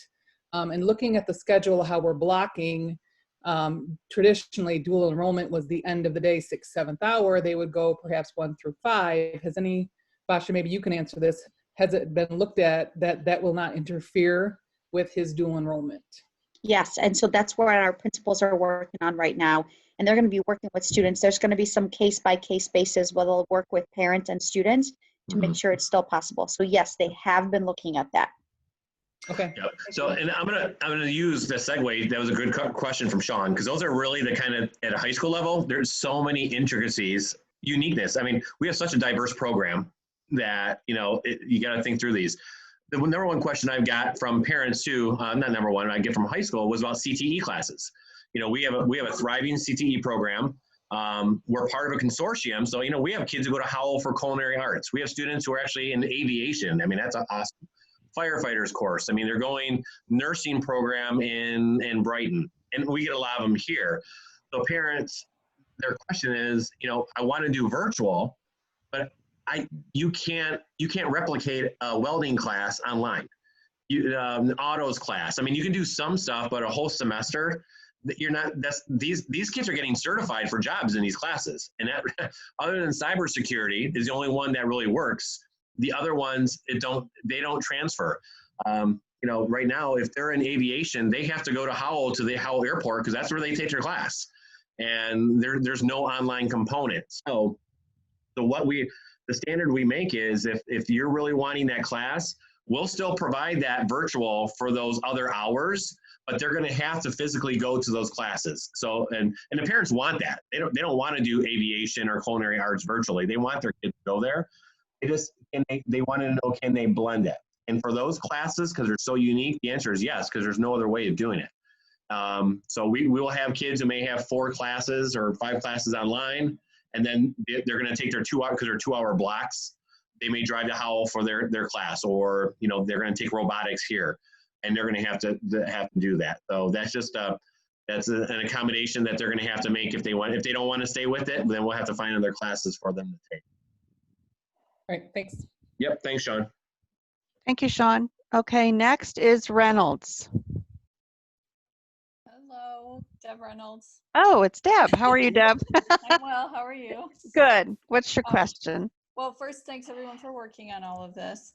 My question is, even during the best of times, we have always struggled with having enough substitute teachers. And I'm wondering what kind of consideration has been given to the fact that some people will not want to substitute teach in these times. And if we don't have enough teachers, what do we do about covering all the classes? Thank you. Yep, great question, Deb. And actually, I had a great conversation with a parent. Parent was asking, similar question yesterday. So first off, for those who don't know, we work with a third-party agency, and all the districts in the county do, called EduStaff. And basically, our teachers, they work through them. And I think it was back in June, we were worried about the same thing. So EduStaff actually put out a survey to all their pool for substitute teachers to see if they're going to be coming back. And I believe it was up to at least 90%. They all plan on still substitute teaching. And from what I hear, because of the job market and kids who have graduated college, but a lot of schools aren't hiring teachers because it's just the way the situation is right now, the pool is actually growing for that area. And so right now the data is showing, EduStaff has given us reports on there is a healthy number of people who are committing to be subs. And we actually did the same thing with our bus drivers. And just kind of let you know, my big concern early on was our bus drivers, because a lot of them are senior citizens. And obviously we know that is a concerning age group with this virus. So, we were worried about our bus drivers not wanting, for very good reason, to come back and drive us. But we did survey them. And I'll be honest with you, I'm shocked with almost 100% of our drivers are coming back. And we've actually been able to hire, I think, 4 new bus drivers in the past 2 months. We've been training them. So we've actually grown our staff, which just kind of blows me away because I didn't expect that at all. And I think some of it's just a testament to the market and just jobs and things of that sort. But so right now, I'm not saying things could change, but right now we're feeling pretty good about both of those areas. But you're right, Deb. Depending on how things go with teachers, and we know some teachers, may choose to say, they're just not going to teach, or we have teachers leaving the profession or taking leaves, or just for health reasons can't do it. And that's a reality we're going to have to contend with as well. So. Okay. Thanks, Deb, for the question. Next is Michelle Goodfellow. Hi there. First of all, I want to say this is my first board meeting, and I'm very glad that I have been listening, and I will be expressing to all of my friends that they need to get on and listen to the recording. This was very informative, and I feel much better kind of about the whole situation. But my question is so I have 2 children at 2 different schools, and my husband also works in the schools. If one of them wakes up with a fever, can the others go to school or to work? Yeah, so the way, from what the health department, and hey, Michelle, you are welcome to join us anytime. I'd love to have you at these meetings. So thank you. So spread the word. But the way it's set right now is, so if you have a child that's exhibiting symptoms, and it does not mean nobody else can go to work or to school. And so you have an obligation to, assess that child, take their temperature, take them to the doctor, more than likely they may get tested. And now obviously, if they test positive, and that changes the scenario. But one person who's exhibiting, a cough, runny nose, because the honest truth, the hard part of this, you're going to have seasonal allergies. You are going to get people with the common cold. You're going to get some of these natural things that we've just been living with for forever. And so, obviously you as a parent can make that call. But from a health department standard, no, they're not saying that everybody in the house has to stay home if they wake up with a fever.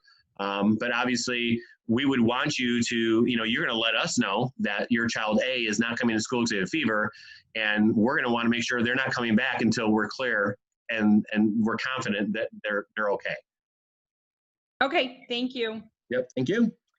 Thanks for the question, Michelle. Next is Catherine Sharon. Hi, Catherine. I think. Catherine. You there, Catherine? Actually, it's Patrick. Oh, okay, Patrick, that's fine. Gosh, we were excited Catherine was going to be here, and we get you? Yeah. Jeez. It's Okay. a disappointment for everybody, I'm sure. That's okay. How you doing? That's okay. I'm here. I'm here. I wouldn't listen to this guy. Les, you're all I'm garbled. hugely disappointed. Yeah, don't talk. Okay. All right, go ahead, Pat. Okay, Pat, what's up? Okay, so one of you know, this is my 29th year in Pinckney schools starting. I really like the plan. I have a lot less anxiety about coming back to school after listening to you guys. Right. I think it's well done. So I don't really have a question, but I want to commend you on really putting something together that's, nothing's going to be perfect, but it's a starting point. And I think I very much look forward to coming back and seeing the kids. So thank you very much. Thank you. Thank you. Thank you. Thank you very much, Patrick. Next is Deb. I'm guessing that might be me, Deb Whitus. It just says Deb here. I don't know. I have a son over at the high school, and I also first say thank you for taking all the time to put this together. But I have two questions. The first thing is, I know for myself, I wear my mask all day at work, and 8 hours is a long time to wear it. Is there a possibility, even during the lunch, for that the high schoolers might be able to go outside and eat their lunch, just to have that extra time to breathe? Because I know how hard it is to wear it all day. Well, you're lucky. We have actually the high school principal. Les, do you want to answer that or address that? Or I don't know I don't want to speak for you. Oh yeah, no, yeah, absolutely. Sorry, I've been in and out on this is the first Zoom meeting I've ever done on my phone, so it's not working too well. Okay.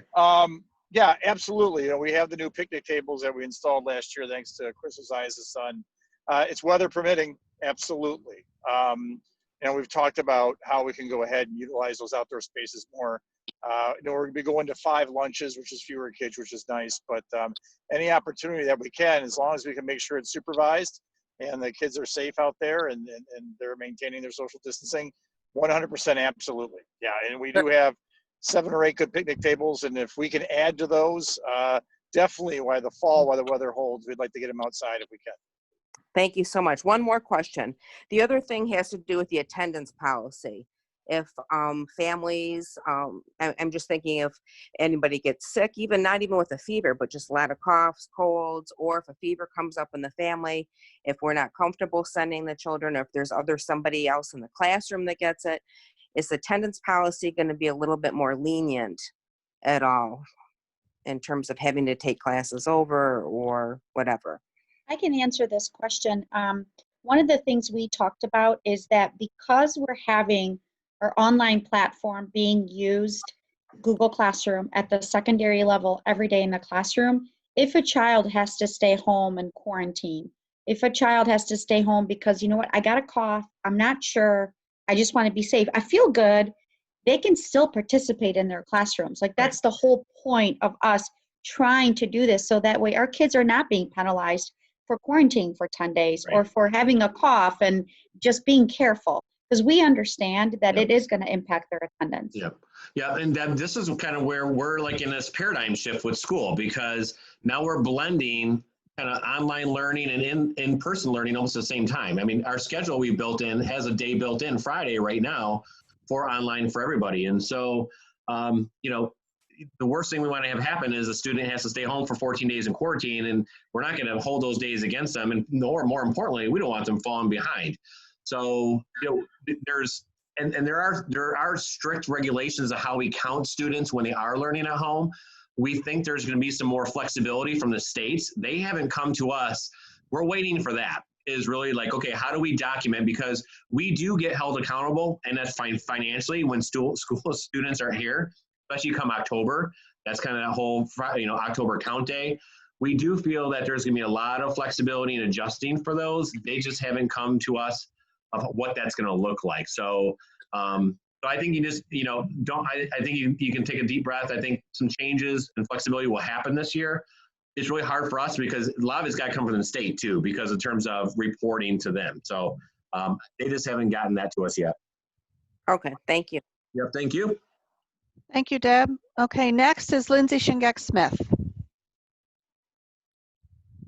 Hello, can you hear me? Yes, we can. Fabulous. Thank you for I just want to echo what other people have said about the hard work putting into this complicated issue. There's like no real good answers, and making lemonade is going to be difficult no matter what you do. So thanks for all the effort. I have a comment and a question. I have small kids, tiny kiddos, and I'm looking at the page 22 of phase 4, the PPE roadmap statewide requirements thing. And I guess the required masks for K through 5, there's sort of like this technical details about when that's required or not. And I had first read this when it came out as K-12 would not be required, assuming that the kids wouldn't be moving around to in contact with other classes. I guess I don't have a strong opinion here one way or the other, but I think like one thing that I would love to hear if you guys have thought about this or not, and I don't know how feasible it is given all the complications that you're dealing with, but cutting the classes in half and having like just 2 days out of a week, like turning it into a preschool type scenario where you're in a Monday, Wednesday, or only a Monday, Tuesday, is something that like I have a first grader, like I'd rather have her in school at some points of the day. But I know that it's somewhat risky and I wouldn't want to have a bigger class. I'd rather have her in for less days of school in a week in a smaller class. That would make me feel more comfortable. That's just a comment. Right. And then the question that I have is really something I haven't heard addressed. Maybe that's just because it's community ed, but preschool. I got a preschooler, and in this phase 4 PPE, it says masks are not recommended in class by ages 3 and 4. So if you got Brockaway's class over there in the first grade pod or what, are you going to have community ed there with preschool in masks or no masks? Like, I guess just has that been something on the radar? Thanks. Yep, and so, I mean, Brian Warlow was just over there. I mean, he's been measuring rooms and working. And the thing with preschool, we can dictate the number of kids in a room because it's a tuition-based program. It's a little bit different, So if we want to, and I don't have Brian here with us. I mean, he'd be a great one to answer this question. But we have more control over those settings there. Now, the governor just came out with a new mandate today. I don't know if you've seen that, but she has changed in terms of asking younger kids, and this was specifically for childcare and camps, to be wearing masks. And I think that's going to probably translate to preschools anyways. I think it's going to be a standard. It'll probably fit more with the childcare kind of regulations. And even if it's not regulated now, I think it will be. But I think our stance is, we're going to ask all students, from K, and maybe we need to preface that with preschool as well, with wearing masks. I think that's what the healthy thing to do is. It's building routine with them, but also trying to build in sometimes from, like we already talked about, like with breaks and things of that sort, we've heard parents to do. So being sensitive where they're at. But I'll get with Lindsay, and I'll have Brian Wardlow call you back if that's okay. Sure. I think he'd be a great one to have a conversation with, and because he's really one who's driving the preschool and making the decisions with that. So. Yeah, good luck getting my 4-year-old to keep a mask on for 3 hours. I know. I know you're just dealing with this all the time, but we know. Funny. Yeah. I will say though, on that note, if ever there was a teacher that would get 4-year-olds to fall in line and do that, I know. Trish Brockway has it down. I'll leave it I at know. that. Well, I kind of Trish wait. is here, so I think she's listening to you. So I know. Big props to Rockaway. We'd love to have her there, but yeah. So anyway. Okay, thank you, Lindsay. Next is Tracy Cortez. I just had another question along the lines of the CTE program. Okay. So my daughter's a junior. She'll be going to Howells, and they are starting in August, from what I understand. So if Pinckney's not starting till the 8th and Howell's starting earlier in August, how will that affect those kids? yeah, and that's a great question, and that's something we struggle with because we're not on a common calendar at all. Even if it wasn't like, right now Fowlerville, they've been slated to start the 31st of August, so which is still almost a couple weeks after that. So that is something that we're trying to be really flexible with. From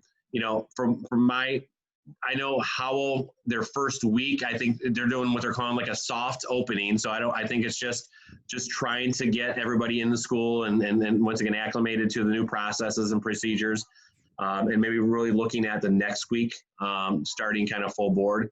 And my guess would be, if your son is able, generally if your son's going to Howell, he has his own transportation. So where he would be able to start and just attend those classes. That would, and I think that would be, we would hope that he'd want to do that. And I think he probably would because he doesn't want to fall behind. And that's what students have done before because our schedules have not always lined up. We're trying to get closer as a county, but we've never, there'd be two of us, like this year, Brighton, we were both supposed to start on the 24th. That's not happening. So, but I think if he's able to get there and get his schedule, that he can attend those classes. Okay, thanks. Yep. Okay, thank you, Tracy. Next is Sue Ruggles. Hi. First and foremost, I want to thank all of you for your hard work, as everyone else. I know that our principals and Basha have been working way over time, and I know Rick has been too. And I'm sure you've had many sleepless nights, Rick. Rick, you said you liked questions that provoked more thinking. Yes. I'm wondering if, because I like to provoke more thinking, I'm wondering if you've thought about any way of starting some sort of school nurse. I know that we're in budget constraints, but maybe through COVID money or something. I fear very much that our principals, our office staff, will be the ones that have to man the COVID room. And there are leaders. They're the ones that we need helping all of us, and we need them most protected, I feel. Just something to think about. Yep, and I appreciate that. And first off, Sue, I think there's a lot of people. A lot of parents, they assume, because when I was in school, we had a school nurse, and a lot of people just say, "Hey, don't they just go to the school nurse?" And really, there was just a survey that my association did. Only about, I think it's less than 10% of schools in the state of Michigan have a school nurse. In this county, Brighton has one, but they're really, it's sad to say, a dying breed. There's really not a lot of folks in that. There's two folds. Yes, it is COVID money we get right now. We only got $30,000 to buy all the PPE that we're doing. A school nurse is roughly $80,000. And so, so if you're looking for money, that's kind of the kind of money you're looking for. And I'm not saying we can't get that, but nothing like that's come our way as of yet. And the hard part too is in a situation is in a district our size, one person, given the situation, it's hard to meet the needs that would be happening throughout the whole district. I think that's the other challenge of one person with 5 schools and trying to do that. So Brighton, I think, actually was looking at even hiring another nurse because of the situation. So their situation obviously a little bit different than ours. If we can make it work, and I do like your question, Sue, we can keep our eyes open. We're hoping that there's going to be grants or there's going to be money that we can use in different ways. And that could be one way to utilize it. Nothing has come up just of yet, but not to say that won't happen. I know that you know this, but our principal is very kind-hearted, and so is our office staff, and I know that they would be worried with anyone that came down with those symptoms. Yep. And I just wish that they had some support. Yep. I understand. Thank you. Thank you, Sue. Next is Janice Morris. Hi there. So my question is in regards to testing before school starts. So are we requiring or recommending that staff and students get tested? No, Janice, that's not being mandated by the health department or the state of Michigan. Is that there's no mandate for everybody to be tested before we walk in, and so and no school, there's not a school who is doing that. Okay. If part of it is if a public entity such as a school mandates that everybody has to get tested, the school has to be responsible for paying for it. So if we mandate anything that has, because not everybody has health insurance, the school is obligated. And if you hold people that they can come in or can't come in because you mandate that, that's the problem that schools get in by doing that. And there's also the question of whether it actually would be of benefit, right? Because your Right. test result can change or it could be a false negative. So Right. to add on to that. Yeah. Thank you, Janice. Next is, I'm assuming this is Lisa Murty. L. Murty, is that you, Lisa? Yeah, that's Lisa. Yes, it is. Can you hear me? Yes. Yeah. Awesome. Thank you so very much for taking my question. As everyone else has expressed, I certainly appreciate all the time and commitment and thoughtfulness that you have spent considering the plans presented this evening. I'm a little bit of an odd duck in that I've taught with Pinckney Schools for 21 years. I have taught kindergarten through 12th grade, and I believe I've taught in every building in our school district. This year's assignment for me is teaching music as a specials teachers in our elementary. What that means, though, is kind of the devil is in the details. For me personally, this means that I will see every elementary student that we have in our district. So whether it's 300 or 400 kids at Country and at Farley, I'll be seeing roughly 800 children every 3 days. And because we've made a decision that they won't be coming to classrooms, but that specials teachers will be traveling, I will be in roughly 26 different classrooms. So for me personally, my exposure rate for me and my family is 800 children, 2 buildings, 26 classrooms. Not only does that make me anxious and nervous, but I also am anxious and nervous for our community and for our children, because that also means that if I were to become ill, have exposed every single elementary school in every single classroom in this district. So my question to you is there a different way we can be thinking about how we deliver specials to our children, whether it's at the elementary level? I'm less familiar with how that plays out in the 7th through 12th grade level, but certainly in the K-6 level, that makes me incredibly anxious and certainly up all night. Okay. I'm just jotting down exactly what you're saying, Lisa. So, yeah, I mean, that's something that we can sit down and if there's a different way. I mean, we talk about being creative. You know, that is definitely not my expertise in terms of instructional practices, in terms of teaching music. But, you know, if there's a way that we can accomplish our goals, which is, you know, as you know, from an elementary standpoint, specials is a tool that we use for our teachers. We get prep hours in a scheduling standpoint, but also provide a great experience with whether it's art or music or PE. If there's a way we can take a look at it and do it, you know, whether how technology can play into it, how we can provide some exposure, you know, we can have that conversation. So, you know, and I think starting with the building principals or maybe sitting down with Basha and we can sit down like, what would be our options? What would be our options? And so I definitely don't have the answers right now, but I think it's definitely worth a conversation. I'd certainly be happy to brainstorm and see if there's some alternative options that perhaps we could come up with. Okay. All right. Well, Basha will follow up with Lisa. You got it? She's shaking her head yes.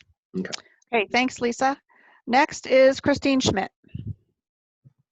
Hi, it's me. Hi. Hi again. Hey, hey, I am wondering, in the plan it says I'm thinking, going to Basha earlier of the night, is that custodial staff would be cleaning every hour. And I know as well as subs and such, our custodial staff is very short. So how is that going to be happening? Well, actually, we actually have been able to make hires. That's another blessing in this. Last year, we went with 4 less custodians in the district, and we've been able to replace them and fill those. We're, once again, I don't know if this is just an impact of the situation and jobs and things of that sort, but we've actually been able to make some good hires with our custodial staff. And, that's where I think next week I'm going to have Jim Hayden join us as well, because I think that's a great question too, is that he can talk specifically. We're trying to prioritize, cleaning, like what can we do between classes in the school day, obviously at night.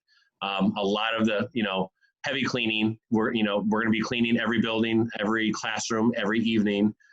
Throughout the course of the day, we're going to be looking at cleaning those frequently used, and we have the sprayers, like we can go through a hallway and spray locker handles. We can, bathrooms if they have doors, or the handles to certain areas, frequently used and things of that sort. So, but he needs to be part of that conversation too, because he could probably talk about it in more detail.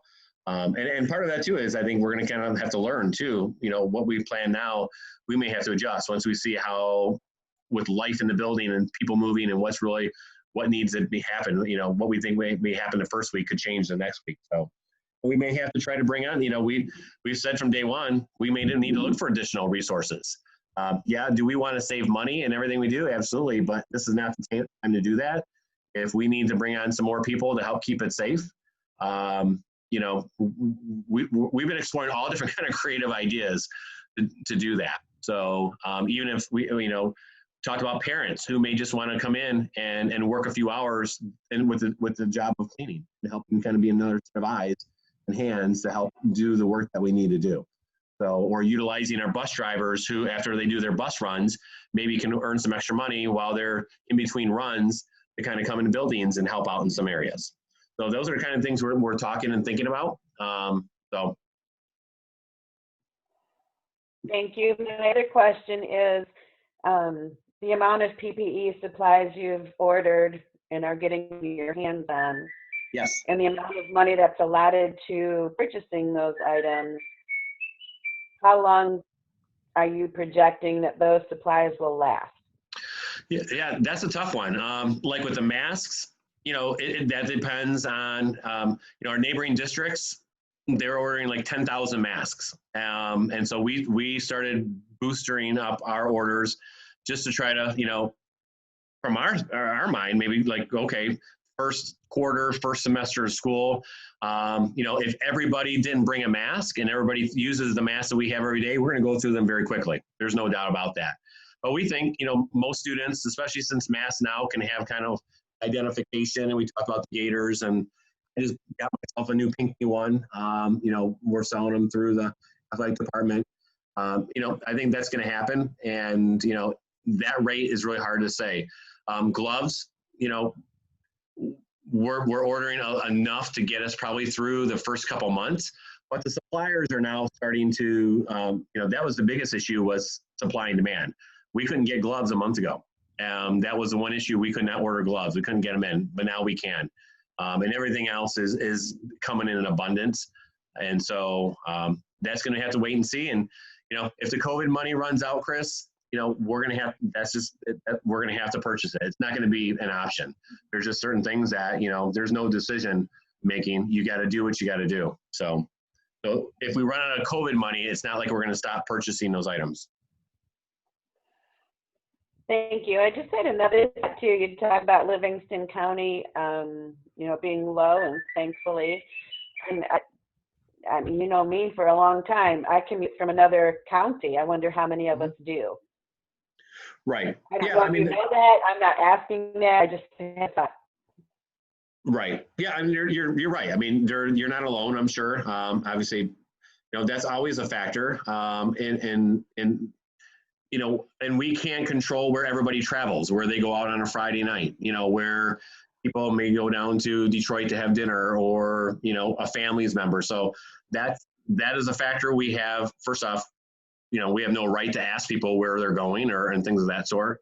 But we know people are mobile and they're moving. So we can concentrate on the data we have and the officials that we have in this county at the best time. But you're right. I mean, there's no discounting. There are definitely other factors that we're just, we know they're there, but we really have little control or really little knowledge of. Real quick, Rick, on that topic, and maybe this is some direction from the health department, is and something that hasn't really come up in any of these discussions is contact tracing. Yep. So has in that kind of vein of conversation, has the health department given us any direction about contact tracing or their desire to do anything with us as a school district? Part of the forms that we have is actually a spreadsheet for contact tracing. So it's part of the protocol. So that's why we're going to have assigned seats on the bus. That's why there's certain things that we're going to have in place, is that we have a spreadsheet, and it's not something I need to share. It's really a tracking form. So when we have somebody who might come down to our quarantine room, so what we start is, what classroom did they come in? Who's in that classroom? Was that first hour? What was their classes, in terms of the day? And, are they on the sports team? So they have it all organized for us because that's what they want. We have to report all that to them because then they are going to be notifying folks. We're not going to be in the business of making all these phone calls saying, hey, you may have come in contact with somebody, you need to get tested. They will do that, but we have to provide that information to them. So we have a template. That was part of the package I got just yesterday that does require us for contact tracing, absolutely. And just to add on to what was said previously, so if you actually look at the positivity rate, so say one of the teachers is from a different county with a higher positivity rate, I think that potentially if the teachers are wearing their mask, we'd be less concerned about them giving it to the student. So really, like, we're looking at the positivity rate, we're looking at the students in the community, which they obviously all live essentially in Livingston. So that's reassuring. Right. Okay, I don't think we have anyone else who has questions. We've been through the list that I've seen here. So with that, we are ready to go into closed session. So Bethany, do you have your? I do. Okay. I move that the Pinckney Community Schools Board of Education enter into a closed session in accordance with and pursuant to OMA 8C of the Michigan Open Meetings Act for strategy and negotiation sessions connected with the negotiation of a collective bargaining agreement. Second. Okay, we need to vote on this again. So we'll start with James.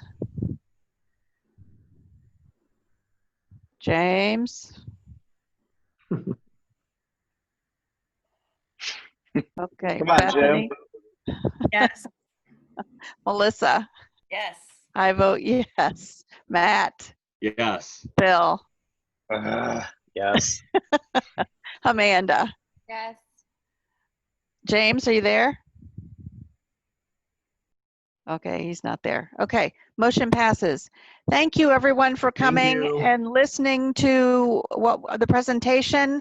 Please share with your friends, family, neighbors that this was recorded and will be on our website, and Rick will be sending it out tomorrow. And as always, if you still have questions or concerns, don't hesitate to send them to Rick. And we will continue working on this plan till COVID is over. And thank you. More next week. Yeah. Yeah, let's say next week you'll be, So thank you. Yeah. Thank you. We'll see everyone in closed session in a few minutes.